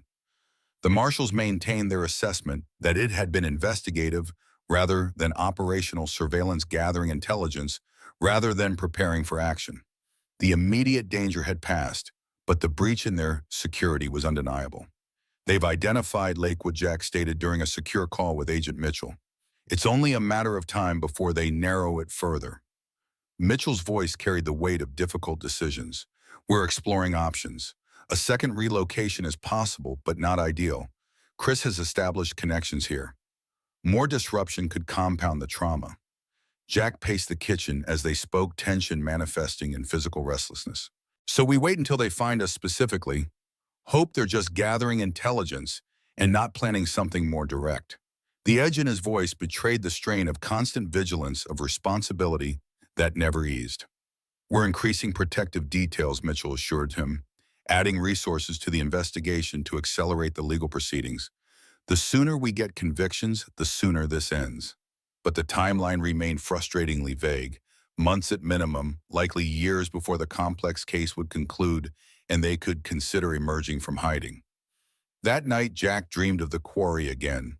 The cold air, the smell of stone dust, the weight of the Glock in his hand. But in this version, he missed his shots. The lad man smiled as he raised his weapon, aimed not at Jack, but at Lucas. Jack woke, gasping, sheets soaked with sweat, the phantom sound of gunfire echoing in his ears. He moved silently through the darkened house, checking locks, peering through blinds, at the quiet street, repeating the security ritual that had become as necessary as breathing. In Lucas's room, he stood watching his son sleep, chest rising and falling in the peaceful rhythm of childhood. The sight steadied him, reminded him why every sacrifice, every moment of fear and uncertainty was necessary. In the morning, Jack called in sick to work, kept Lucas home from school. They needed a day away from routines and watchful eyes from the constant performance of being the Masons. They drove to a state park an hour from Lakewood, hiked trails through old-growth forest until they found a secluded clearing beside a stream. Lucas skipped stones across the water's surface, momentarily free from the constraints of their fabricated lives. Jack watched, memorizing the sound of his son's laughter, the way sunlight filtered through leaves to pattern his hair with dappled gold. These were the moments worth protecting, worth any price they had to pay. Dad, Lucas called, holding up a perfectly flat stone. "Watch this one." His arm whipped forward, the stone skimming the surface 5 times before disappearing beneath the rippling water. Jack applauded genuine pride, mixing with relief at this glimpse of carefree childhood preserved despite everything they'd endured. The simple pleasure of the moment crystallized Jack's resolve. He would not allow fear to become the defining feature of their lives, would not permit the threat that followed them to steal Lucas's chance at normalcy. They would remain vigilant, but not paralyzed, cautious, but not captive to anxiety. The men who had forced them into hiding had already taken enough. 6 months into their life in Lakewood, autumn painted the surrounding forests in fire hues. Jack stood at the kitchen window, coffee cooling between his palms, watching fallen leaves skitter across the unfamiliar backyard. The house felt different now, no longer a stage set for their fabricated lives, but something approaching home. Lucas's artwork decorated the refrigerator. The bookshelf held volumes they'd purchased together, creating a shared history that belonged exclusively to the Masons. Agent Garcia's monthly visit coincided with the first frost, her government-issue sedan pulling into their driveway as ice crystals still glittered red on the lawn. She accepted coffee with the familiarity of routine settling at the kitchen table while Lucas finished getting ready for school. Progress updates she began without preamble. Grand jury indictments are official.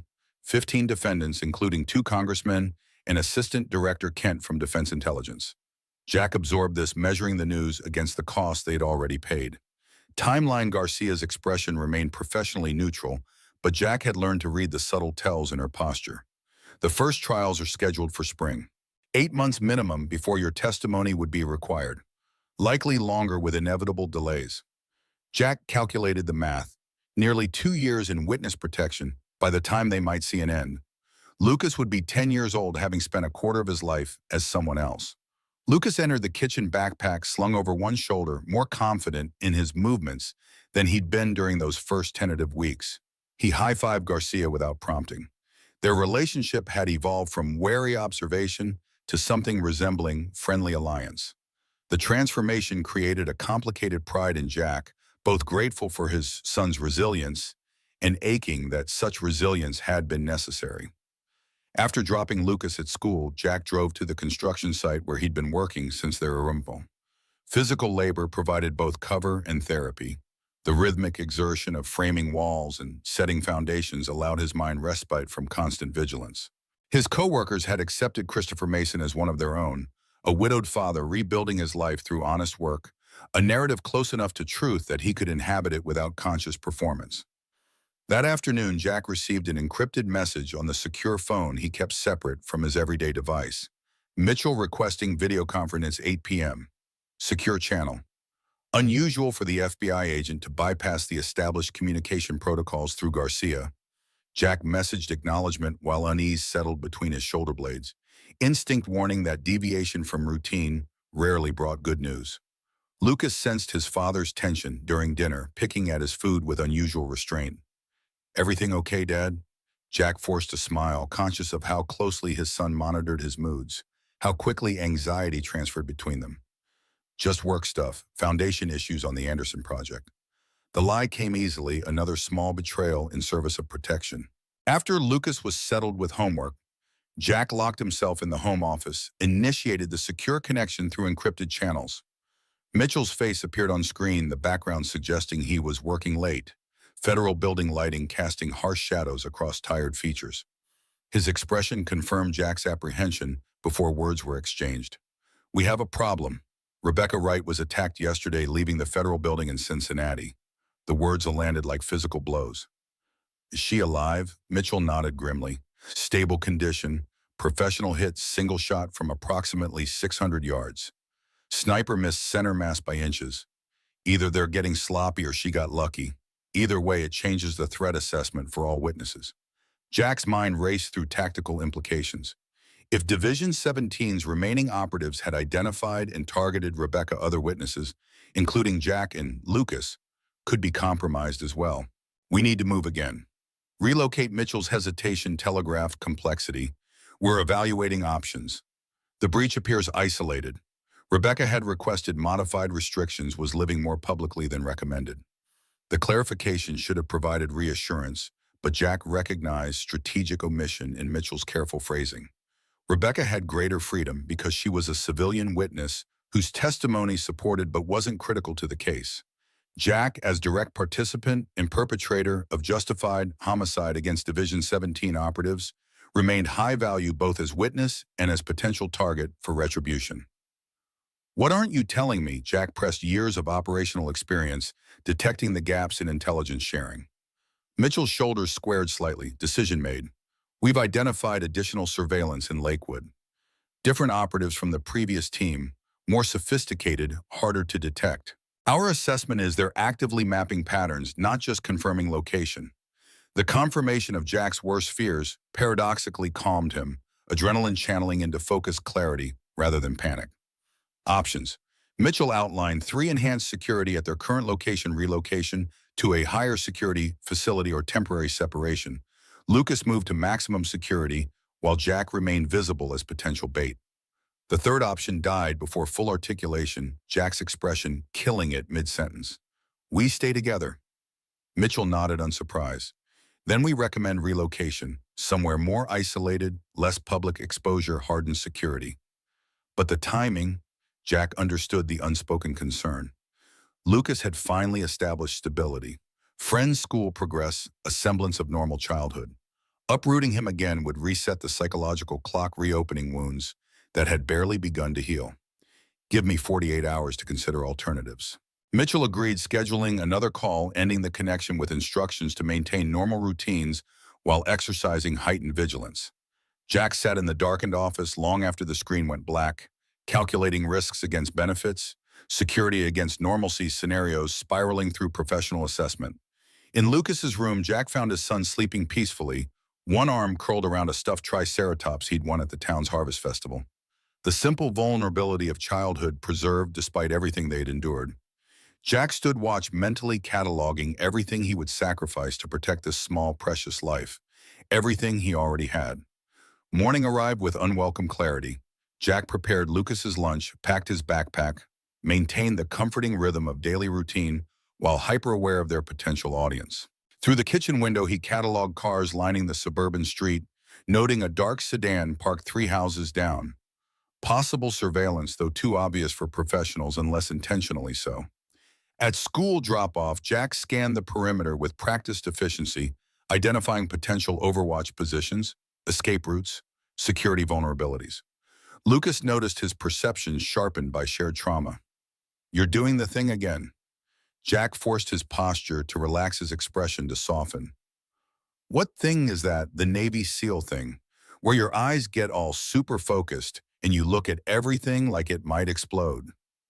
The accuracy of the observation startled a genuine laugh from Jack, momentarily breaking the tension. "Habit from construction, always looking for safety issues." Lucas accepted this with the skepticism of a child who had learned to recognize half-truths, but also understood some questions shouldn't be pressed.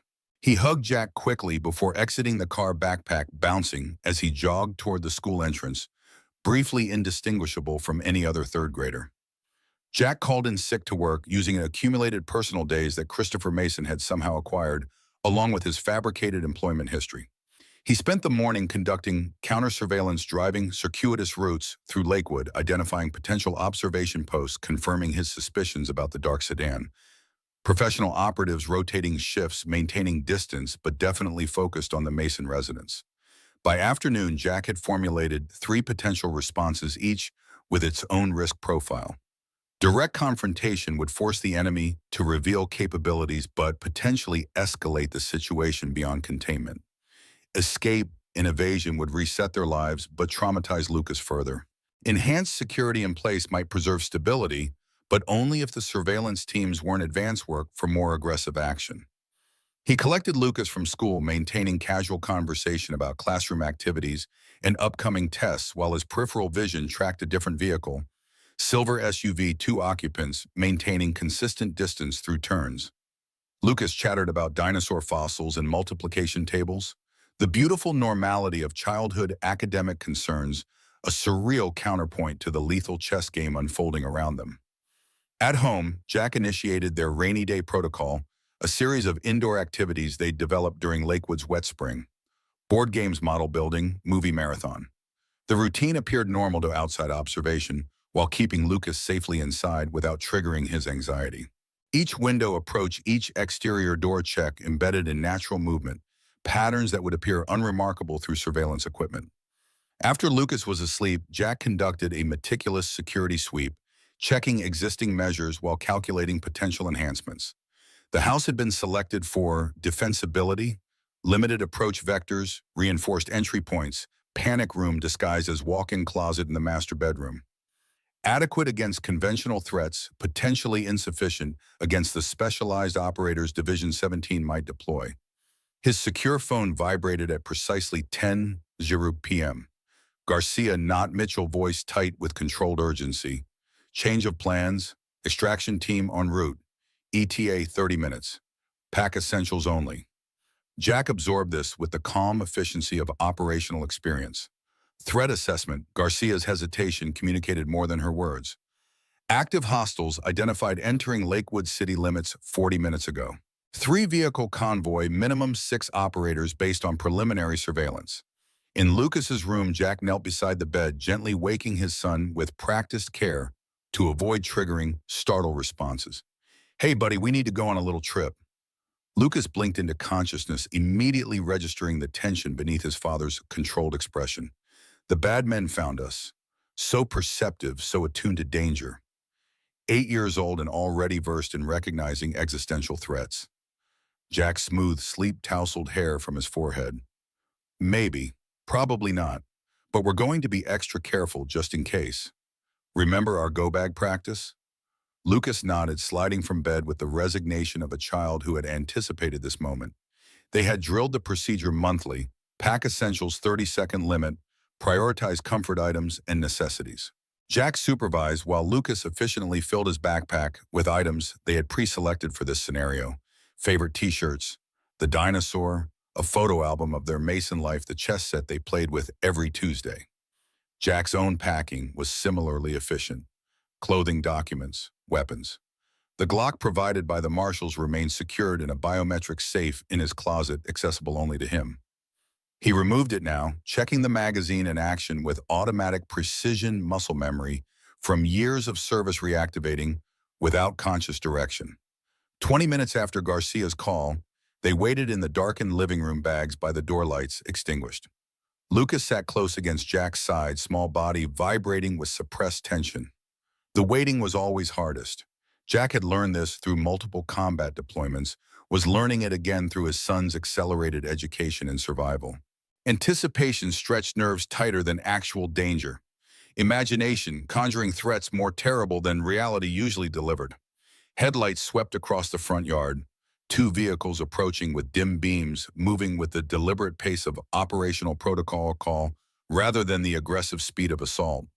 Jack confirmed the arranged signal pattern before approaching the window recognition codes exchanged through timing and positioning. Clear. They moved quickly to the vehicles. Unmarked SUVs with government plates, 4 agents visibly armed, professional in their efficiency. Lucas climbed into the second vehicle, as instructed, Jack following, doors secured before the driver accelerated smoothly away from the curb. The first SUV took point, establishing convoy formation as they navigated residential streets toward the highway. 10 minutes into the extraction, radio communication crackled between vehicles. Garcia's voice tension elevated. Possible pursuit identified. Black sedan, 2 occupants turned onto Route 16 30 seconds after convoy. The information processed through Jack's tactical filter, professional surveillance transitioning to pursuit, suggesting the extraction had been detected despite precautions. The convoy increased speed, maneuvering through sparse late-night traffic with controlled urgency. Lucas pressed closer to Jack's side, sensing the shift in energy despite the absence of explicit explanation. Jack maintained physical contact, one arm around narrow shoulders, steadying presence against escalating danger. The lead SUV suddenly accelerated, driver executing a practiced tactical maneuver to create distance from civilian vehicles. In their SUV, the agent riding shotgun unholstered his weapon, chambering around with practiced efficiency. Jack recognized the transition from precautionary movement to active defensive posture. The threat assessment had escalated. Lucas's breath caught, eyes wide as he registered the weapon. Jack tightened his protective embrace, voice deliberately calm. "It's okay. These guys are really good at their job. They're just being extra careful." The attempted reassurance felt hollow against the visual evidence of imminent threat, but Lucas nodded, trust in his father momentarily outweighing observable reality. Through the rear window, headlights appeared closing distance with purposeful acceleration. The pursuing vehicle had abandoned pretense of covert surveillance, shifting to aggressive interception tactics. Their driver executed a sharp exit from the highway, the convoy abruptly transitioning from main thoroughfare to secondary roads, attempting to use terrain and reduce traffic to create tactical advantage. The pursuing sedan maintained contact, joined now by a second vehicle converging from a parallel road. Coordination indicating planned response rather than opportunistic pursuit. The lead SUV increased separation, creating space for evasive maneuvers, while the communications officer reported their position and situation through encrypted channels. The first impact came without warning, the second pursuit vehicle accelerating alongside their SUV, then swerving sharply into their right rear quarter panel. Professional precision in the maneuver designed to destabilize without disabling, forcing their driver to compensate while maintaining control. Lucas cried out, the sound triggering instinctive protective response. Jack pulled him down below window level, shielding the small body with his own, as their driver executed countermaneuvers, wrestling the vehicle back into stable trajectory. The agent in the passenger seat turned, weapon raised, but held in ready position rather than firing. Rules of engagement unclear without positive identification of hostile intent. The lead SUV abruptly braked, creating deliberate collision with the first pursuit vehicle, tactical sacrifice to disrupt the coordinated attack. Metal screamed against metal as the pursuing sedan's front end crumpled, airbags deploying, temporarily eliminating one threat. Their SUV swerved around the controlled crash, accelerating away as the second pursuit vehicle hesitated, formation disrupted. Sanctuary Point 6 miles ahead, the communications officer reported coordinates confirmed through secure channels. Safe House Delta hardened facility, reinforcements en route. The information registered in Jack's operational awareness as he maintained protective position over Lucas, cataloging options if the extraction team failed to reach the designated security point. The second pursuit vehicle recovered quickly, accelerating to close distance. The distinctive muzzle flash of automatic weapons fire erupted from the passenger window, rounds impacting their rear windshield. Ballistic glass fracturing, but holding. Lucas screamed, the sound primitive with terror, cutting through Jack's combat focus like nothing in his operational experience ever had. Their driver executed evasive patterns while maintaining forward progress toward the safe house, professional discipline overriding the natural instinct to retreat from incoming fire. The agent in the passenger seat returned controlled fire, aimed shots rather than suppressive volume, targeting the pursuit vehicle's engine block and front tires rather than occupants. Jack maintained protective coverage, body curled around Lucas, creating human armor against ballistic threats. His son's small frame shook with silent tears, face pressed against Jack's chest, hands clutching his shirt with desperate strength. "It's going to be okay. I've got you. I won't let anything happen to you." The promises felt simultaneously absolute in intent and tenuous in capability. Jack would die protecting his son, but even that ultimate sacrifice might prove insufficient against determined professional operators. The safe house appeared ahead, nondescript commercial building with reinforced security features, visible only to trained observation. Steel shutters disguised as decorative elements, ballistic glass and commercial framing, defensive positions constructed with architectural subtlety. Their driver accelerated toward the loading dock access point, security doors already rising to receive them. The pursuit vehicle closed final distance, passenger leaning further out the window weapon, transitioning to target their SUV's vulnerable rear tires. The agent in their passenger seat fired precisely 3 rounds in controlled sequence. The pursuit driver's side windshield starred with impact points, vehicle suddenly veering sharply right, control lost as the driver was neutralized. Their SUV cleared the safe house entry point, with minimal clearance security shutters immediately descending behind them, sealing the access point with reinforced barriers.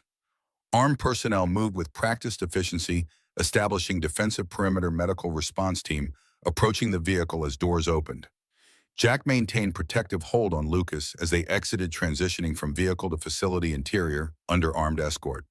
The building's exterior commercial appearance masked internal security infrastructure.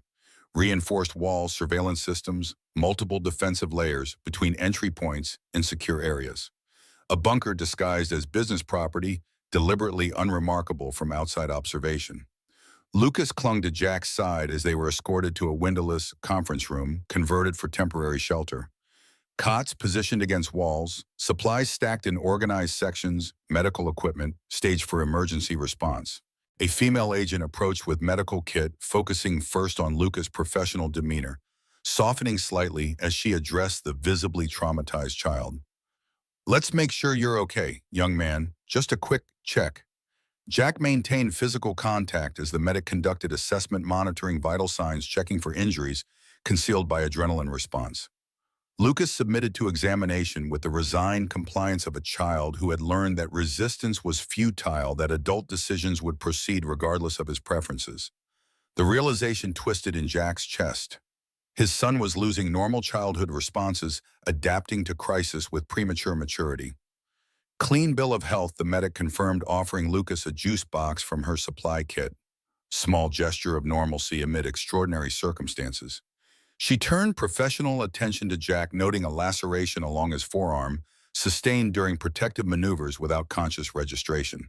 He submitted to treatment with the same automatic compliance he recognized in his son, operational mode superseding personal consideration. Agent Garcia arrived 20 minutes later, direct from field coordination, fatigue evident beneath professional composure. She briefed Jack efficiently. Pursuit neutralized 3 hostiles in custody, 2 killed in engagement, safe house security established with additional forces deploying to create defensive perimeter. Tactical victory in immediate terms, strategic implications still developing.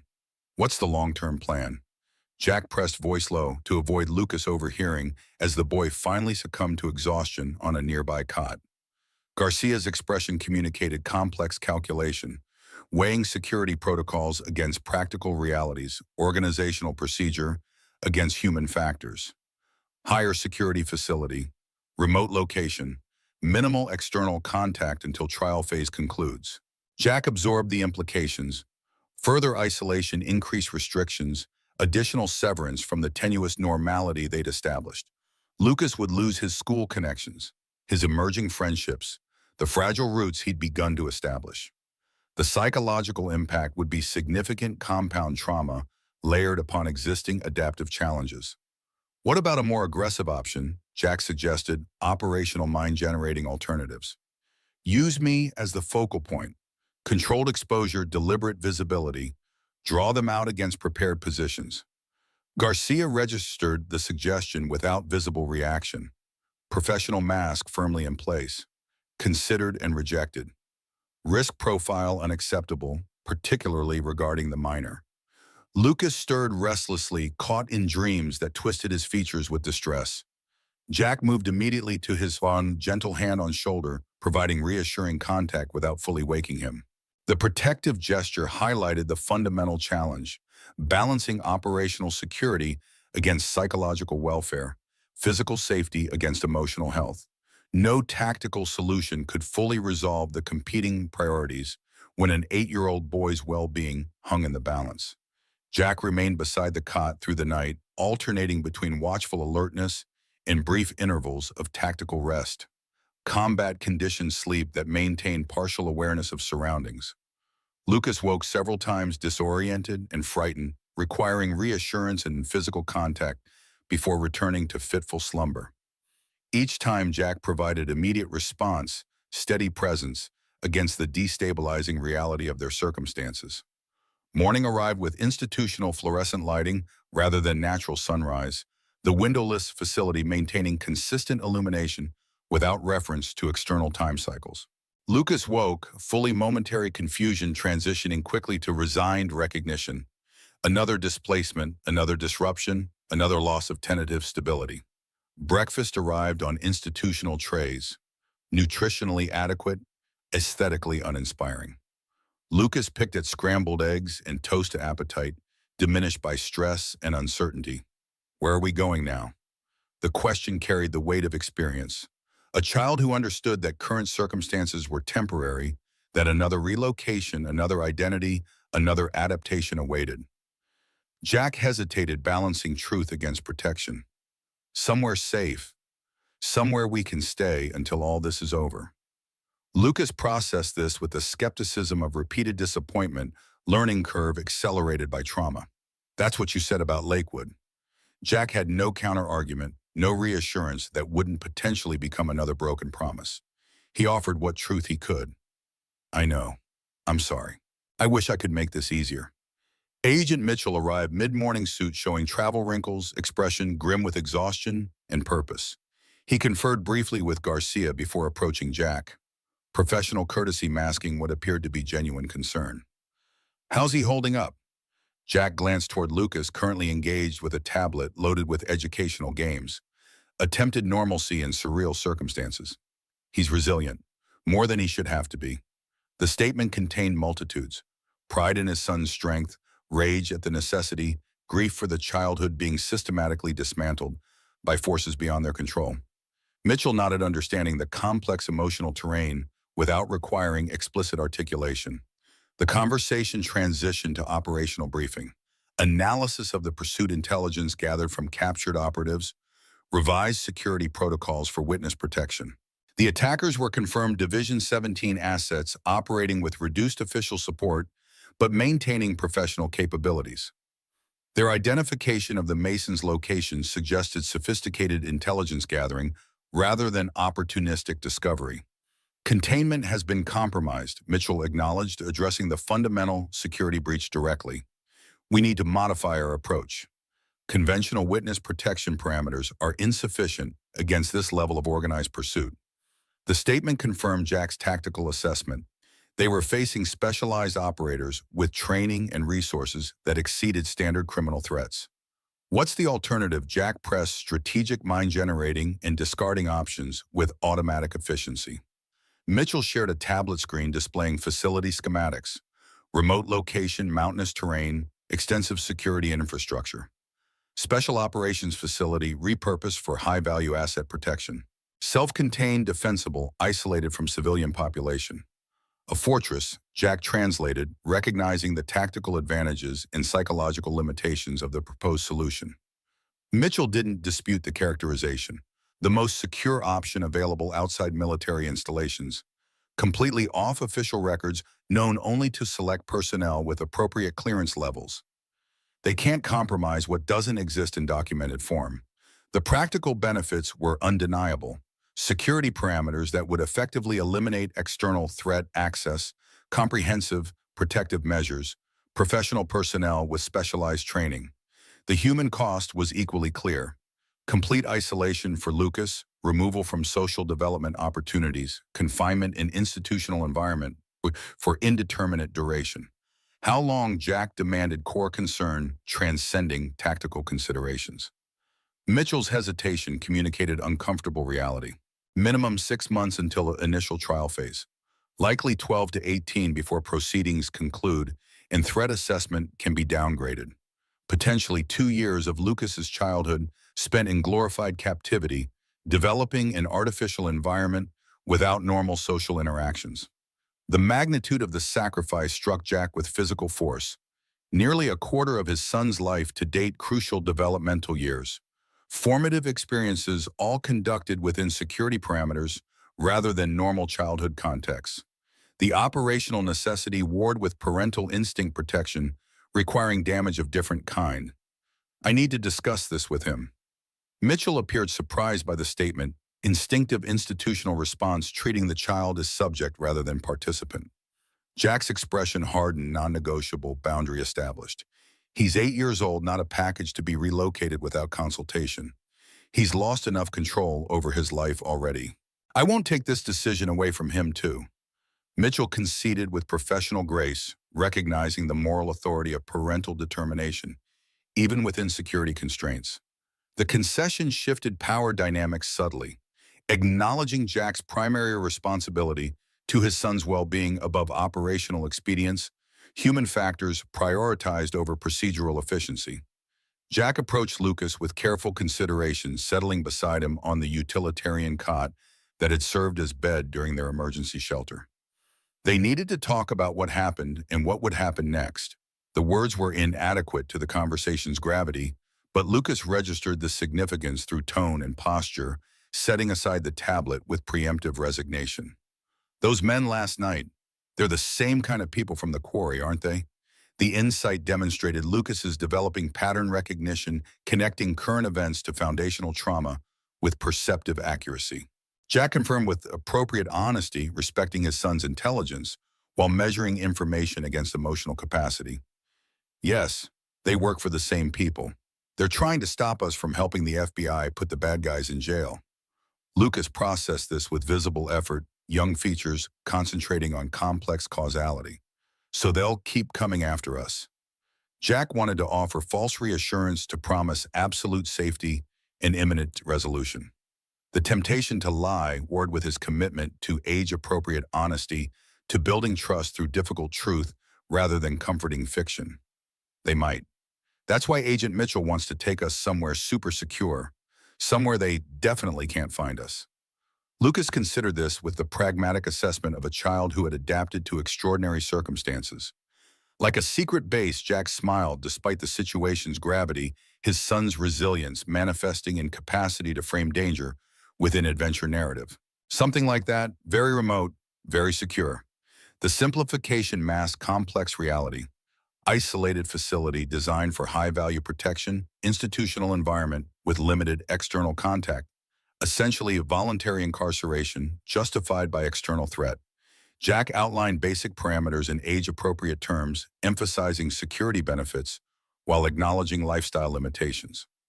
No regular school, no neighborhood friends, no normal routines like we had in Lakewood.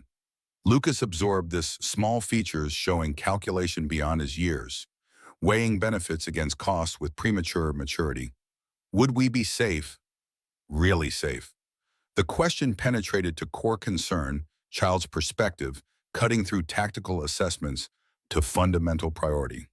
Jack offered the most honest answer possible, balancing reassurance against realistic assessment. As safe as anyone can make us. The best protection available. The qualification registered in Lucas's expression, recognition that absolute safety remained unattainable, that risk could be managed but never eliminated. This understanding belonged to adults, to combat veterans, to intelligence professionals, not to third graders who should be concerned with playground politics and multiplication tables, rather than relative security parameters. Will it make the bad men stop looking for us? Lucas pressed, seeking certainty where none existed. Jack resisted automatic reassurance, choosing measured honesty instead. It will make it much harder for them. And while we're there, the FBI will be working to catch all of them. Put them in jail where they can't hurt anyone. Lucas processed this connecting cause to effect with developing logical framework. How long, the question Jack had anticipated, had dreaded providing truthful answer. A long time, maybe a year, maybe more. Lucas's shoulders slumped, physical manifestation of spiritual defeat. His next words emerged quiet, resigned rather than rebellious. I'm never going to have a normal life again, am I? The question lanced through Jack's defenses, paternal protective instinct, colliding with operational reality. He gathered Lucas close physical comfort where verbal reassurance would ring false. That's not true. This won't last forever. We'll get through this, and then we'll build whatever kind of normal life you want. The promise felt simultaneously essential and tenuous, absolute in intent, uncertain in execution, dependent on factors beyond his control. Lucas accepted the embrace without resistance, but without his earlier desperate clinging, emotional adjustment already progressing toward premature self-containment. When do we leave the practical question reflected emotional resignation, acceptance of inevitable displacement after multiple similar experiences? Soon. Tomorrow, maybe. The FBI is getting everything ready. Jack maintained physical connection as he outlined what little he knew about their destination. Mountain location, specialized facility, comprehensive services within security perimeter. Lucas listened with unnatural stillness, processing information without typical childhood questions or protests, adaptation mechanisms engaging with disturbing efficiency. What about my stuff? The question reflected natural childhood priorities, possessions representing stability and identity amid chaos and displacement. We had to leave it behind, buddy. Jack felt the admission like physical pain, another loss in accumulating collection. But they'll bring us new things, whatever you need. Lucas nodded, accepting this latest sacrifice with resignation born of repeated experience. Not the first possessions left behind, not the first attachments severed by necessity. The psychological impact of such repeated disruption would require professional intervention, long-term therapy to process compound trauma and develop healthy coping mechanisms. I just want my chess set, the one we play with on Tuesdays. Such a small request amid catastrophic disruption, continuity of single ritual, representing stability and connection. Jack felt simultaneously heartbroken at the modesty of the request and determined to fulfill it, regardless of operational complications. I'll make sure we get it, or one just like it. Chess on Tuesdays no matter where we are. That's a promise I can keep. The commitment represented more than the specific object. Pledged to maintain emotional connection, familiar ritual, parent-child bond, despite external chaos. Lucas accepted this with cautious trust experience, having taught that circumstances could override promises regardless of parental intent. That afternoon, Agent Garcia arranged video conference with Dr. R. Winters, providing psychological support through secure communication channels. Jack observed the initial interaction from calculated distance, close enough to provide security presence, far enough to allow therapeutic privacy. Lucas engaged with surprising openness, established trust with the psychologist, facilitating authentic communication despite circumstantial barriers. Dr. Winters requested private consultation with Jack, following Lucas's session. Professional assessment delivered with compassionate directness. He's exhibiting signs of adjustment disorder, with anxiety features possibly developing post-traumatic stress, manageable with proper intervention, but concerning given his developmental stage. The clinical terminology masked simple truth. Lucas was being damaged by their circumstances, adapting in ways that protected immediate functioning while potentially compromising long-term emotional health. What's the treatment recommendation? Jack pressed parental concern transcending operational parameters. Dr. Winters outlined comprehensive approach, regular therapy, structured routine within security constraints, maintenance of father-son attachment as primary protective factor, consistency wherever possible, honest communication about circumstances, age-appropriate inclusion in decision-making to preserve sense of agency. The guidance aligned with Jack's instinctive approach, but validated professional framework, offering structure for navigating complex psychological terrain without formal training. He thanked her with genuine appreciation, arranging continued consultation throughout their relocation and subsequent containment.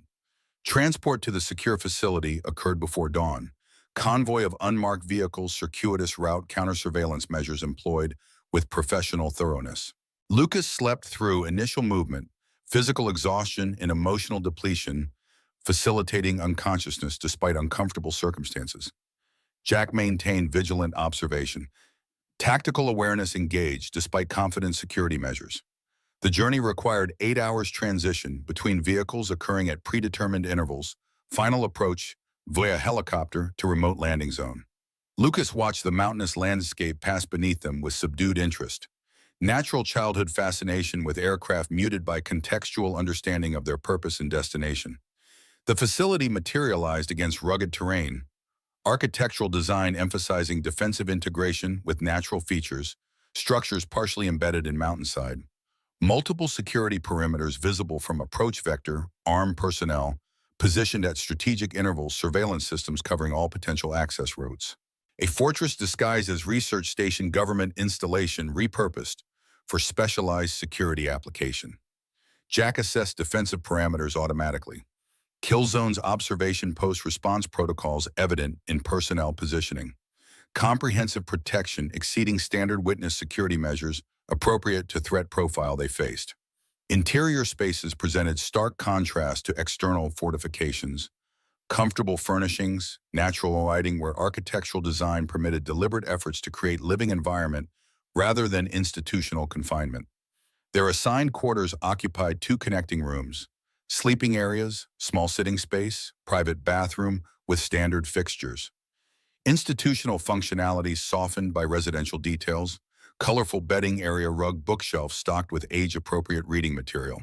The facility administrator, introduced as Director Collins, provided orientation briefing outlining schedule resources, limitations, and expectations. Daily routine would include educational sessions, physical activities, psychological support, and recreational periods, all conducted within security perimeter under professional supervision. Approximately 30 personnel staffed the facility combination of security specialists and support services. 3 other protected witnesses currently in residence, housed in separate sections with limited interaction permitted under supervised conditions.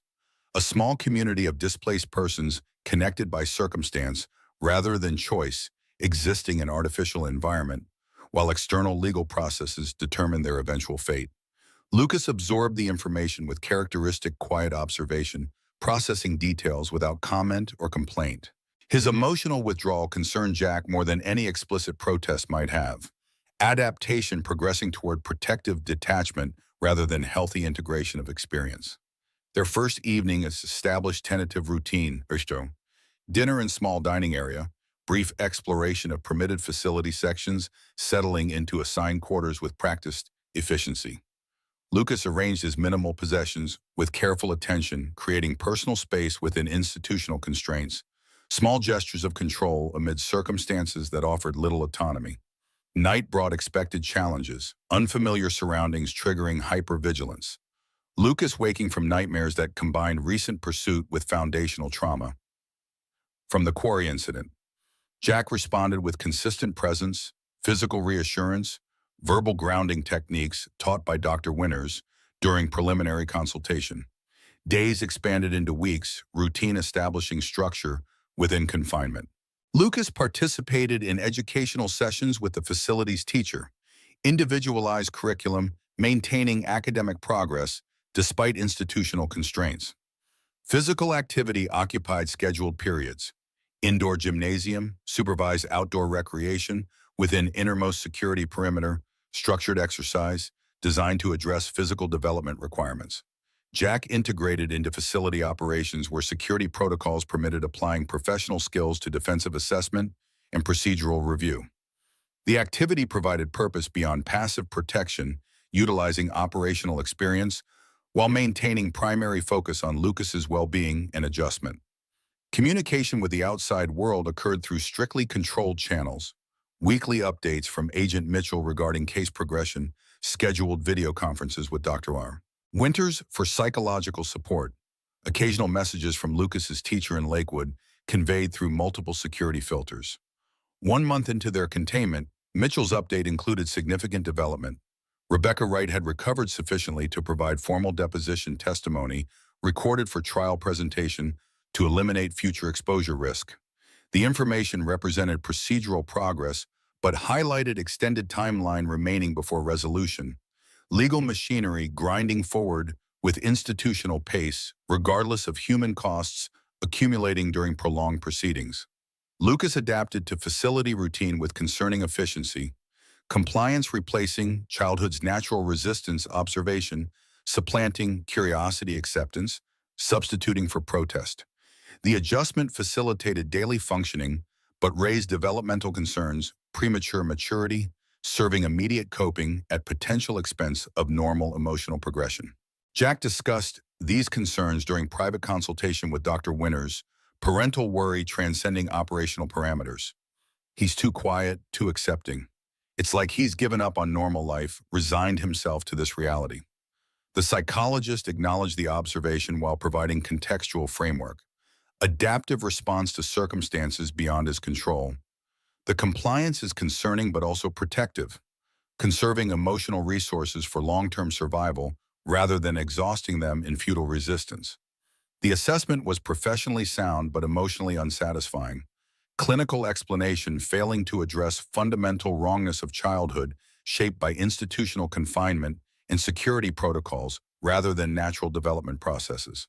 Jack's frustration manifested in renewed commitment to creating normalcy within abnormal circumstances, maintaining traditions, celebrating milestones, preserving childhood wherever possible despite environmental limitations. Chess on Tuesdays became sacred ritual, dedicated time regardless of facility schedule connection to previous life, maintained through specific activity. Jack located art supplies through facility resources, encouraging creative expression where verbal processing proved difficult. He established reading time each evening, worked with the facility teacher to celebrate academic achievements, documented growth with photographs that couldn't be shared but would preserve memories for eventual return to normal life. 3 months into their containment, Mitchell's update included significant development. Walter Kent Division 17's operational director had accepted plea agreement in exchange for comprehensive testimony against higher-level officials. The cooperation dramatically accelerated legal proceedings, potential resolution timelines shifting from years to months. The information ignited cautious hope. First concrete indication that their confinement might conclude earlier than worst-case projections, that Lucas might return to normal developmental environment before further critical growth periods were compromised. Jack shared carefully measured version with Lucas, balancing hope against potential disappointment if his circumstances changed. 5 months after facility arrival, trial proceedings began against primary defendants, congressional representatives, Defense Department officials, private contractors who had facilitated Division 17's extrajudicial operations. Mitchell provided regular updates as prosecution presented evidence, including Rebecca Wright's recorded testimony and comprehensive documentation assembled through federal investigation. Jack's recorded testimony was presented during third trial week. Deposition taken within facility security parameters, eliminating transportation risk, while fulfilling evidentiary requirements. Lucas observed the preparation process with somber understanding, comprehending the connection between his father's statements and their continued confinement without requiring explicit explanation.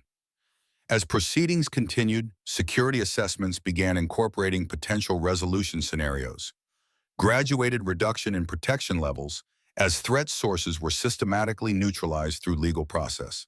Preliminary planning for post-containment transition initiated, considering options for eventual return to civilian life under modified identity parameters. 6 months into facility confinement, jury deliberation began in the primary case. 12 citizens evaluating evidence against powerful defendants, determining consequences for systemic abuse of governmental authority. The waiting period intensified, an accumulated tension outcome, uncertainty amplifying psychological pressure despite physical security. Verdict announcement came during facility dinner service. Mitchell's call patched through secure communications system information, delivered directly to administrative staff with Jack and Lucas present by specific request. Guilty on all counts. Sentencing pending, but conviction secured. Conspiracy exposed, primary threat sources neutralized through legal process rather than operational action. The news represented fundamental transition point. Threat profile significantly reduced, though not eliminated, protection requirements, shifting from absolute containment toward modified security parameters. Mitchell outlined preliminary transition plan, continued protection, but with potential for limited community integration, educational options beyond facility resources, graduated return toward normalized living conditions. Jack shared the development with Lucas in their quarters that evening, measured explanation of implications and potential changes.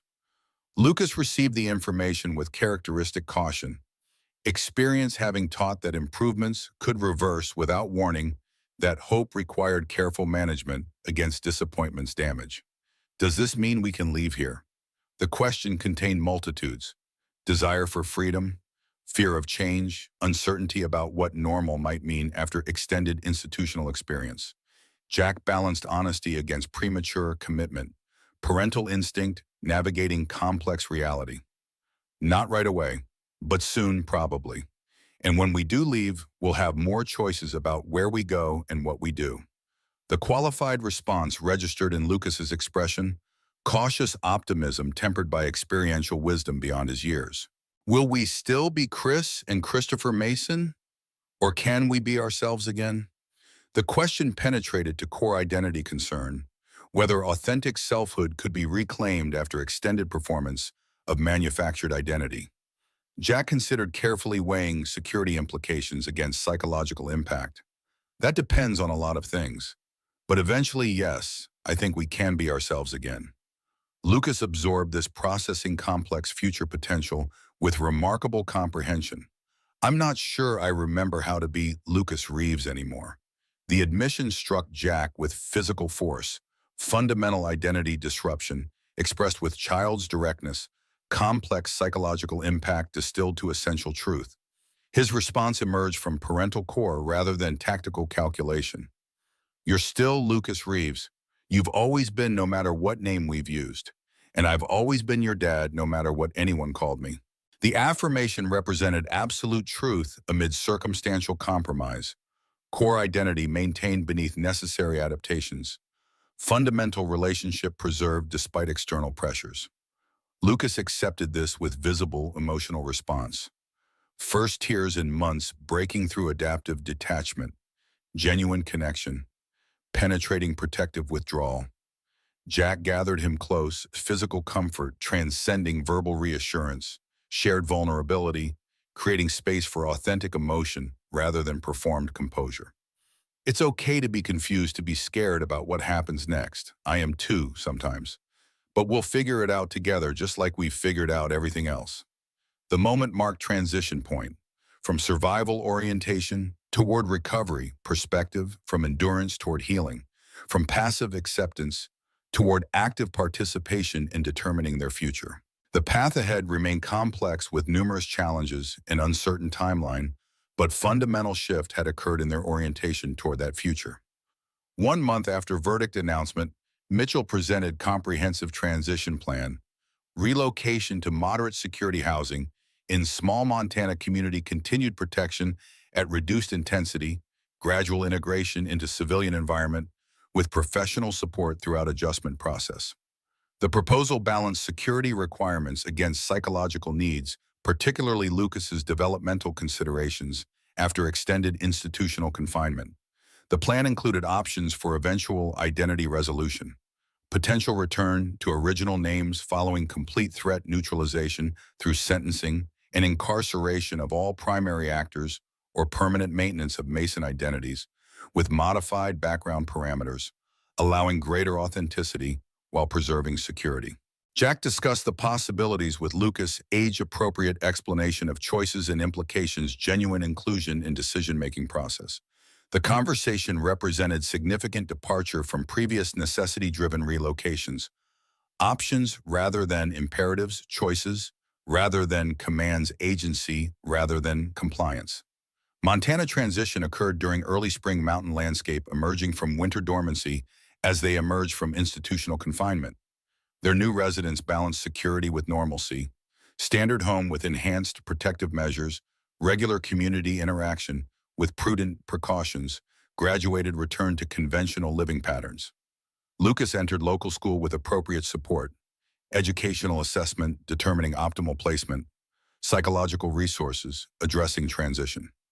Challenges: social integration facilitated through structured introduction. Initial adjustment presented expected difficulties, institutional behaviors requiring modification, social skills, demanding development, academic performance, temporarily affected by environmental change. Jack maintained consistent supportive presence throughout the transition process as balancing protective instinct against developmental requirements, facilitating independence while ensuring security. Their relationship evolved from survival, partnership, toward healthier parent-child dynamic mutual dependence, gradually resolving toward appropriate developmental boundaries. 5 years after the quarry incident, legal proceedings finally concluded. All principal defendants sentenced, conspiracy thoroughly dismantled, threat assessment downgraded to minimal concern. Mitchell presented final resolution options during scheduled consultation: complete release from witness protection with return to original identities, or permanent adoption of established Mason identities with removal of remaining operational restrictions. The decision required serious consideration. Lucas, now 13, having spent 5 formative years as Chris Mason, developing identity and connections under that name. Return to Lucas Reeves would require explaining complex history to social connections, potentially disrupting established relationships, revisiting traumatic experiences through necessary disclosures. Jack presented the options without predetermined outcome, respecting Lucas's maturity and personal investment in the decision. Considerations extended beyond practical concerns to fundamental questions of identity and authenticity: who they had been, who they had become, who they would choose to be moving forward. After careful consideration, family consultation with Dr. Winter's continued support, they chose middle path, maintaining Mason identities in public contexts while privately reclaiming original names, truths shared selectively with closest connections rather than broadly disclosed. The compromise honored both past and present, acknowledging complex reality of lives interrupted and reconstructed through extraordinary circumstances. Tuesday evening, 5 years from their original displacement, found Jack and Lucas privately using original names while publicly maintaining established identities, standing in the cereal aisle of their local grocery store. The routine shared characteristics with their pre-trauma tradition while incorporating adaptations from intervening experiences. Lucas, now teenaged with lengthening limbs and deepening voice, selected cereal with deliberate consideration rather than childhood impulse. The difference represented normal developmental progression rather than trauma response, natural maturation rather than forced adaptation. Jack watched with quiet appreciation for ordinary teenage behavior emerging from extraordinary circumstances. Dad, Lucas began as they moved through familiar routine. Do you ever wonder what would have happened if you hadn't helped Rebecca that night, if we just walked away? The question represented healthy processing rather than rumination, curiosity rather than fixation, integration of experience rather than traumatic preoccupation. Jack considered thoughtfully, respecting the question's legitimacy. Sometimes. But I couldn't have lived with myself, and I wouldn't want to teach you that walking away was the right choice when someone needed help. Lucas nodded, absorbing the perspective with adolescent seriousness. I think about it too, not wishing it different exactly, just wondering. The capacity to engage with pivotal experience without being consumed by it demonstrated psychological recovery, past events informing rather than defining present identity. Jack recognized the healthy integration with profound gratitude, professional intervention, and personal resilience, combining to facilitate recovery that had once seemed distant possibility rather than achievable outcome. They completed shopping with comfortable conversation, loaded grocery bags, drove home through familiar community where they had established genuine connections despite necessary boundaries around complete disclosure. The house they shared had become true home rather than tactical location. Personal history accumulated through ordinary experiences rather than extraordinary disruptions. That night, after typical evening routine of homework supervision and shared activities, Jack paused in Lucas's doorway, observing his son engaged in reading. Ordinary teenage behavior in ordinary setting, remarkable only in contrast to what might have been under different resolution. The journey from that restroom confrontation to present moment had traversed extraordinary terrain: trauma and recovery, danger and safety, institutional confinement, and community integration. Throughout that journey, the central commitment had remained constant: protection transcending physical safety to encompass psychological well-being, development of resilience, rather than mere survival.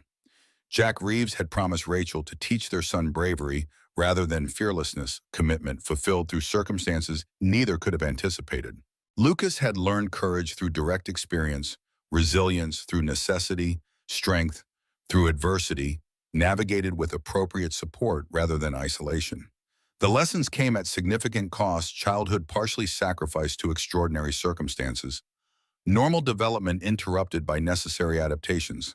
The outcome represented qualified success rather than unmitigated victory, trauma managed rather than erased experiences, integrated rather than forgotten strength, developed through damage rather than preserved through prevention. In a final assessment, they had survived intact, not unchanged, not unscarred, but fundamentally whole despite forces that might have destroyed them. The accomplishment deserved acknowledgement without romanticization. Hard-won resilience valued without glorifying the adversity that necessitated its development. Lucas looked up from his book, catching his father's observation teenage features, showing momentary vulnerability beneath developing composure. "You okay, Dad?" The question reflected natural role reversal of advancing adolescence, child beginning to demonstrate concern for parent rather than exclusively receiving protective attention.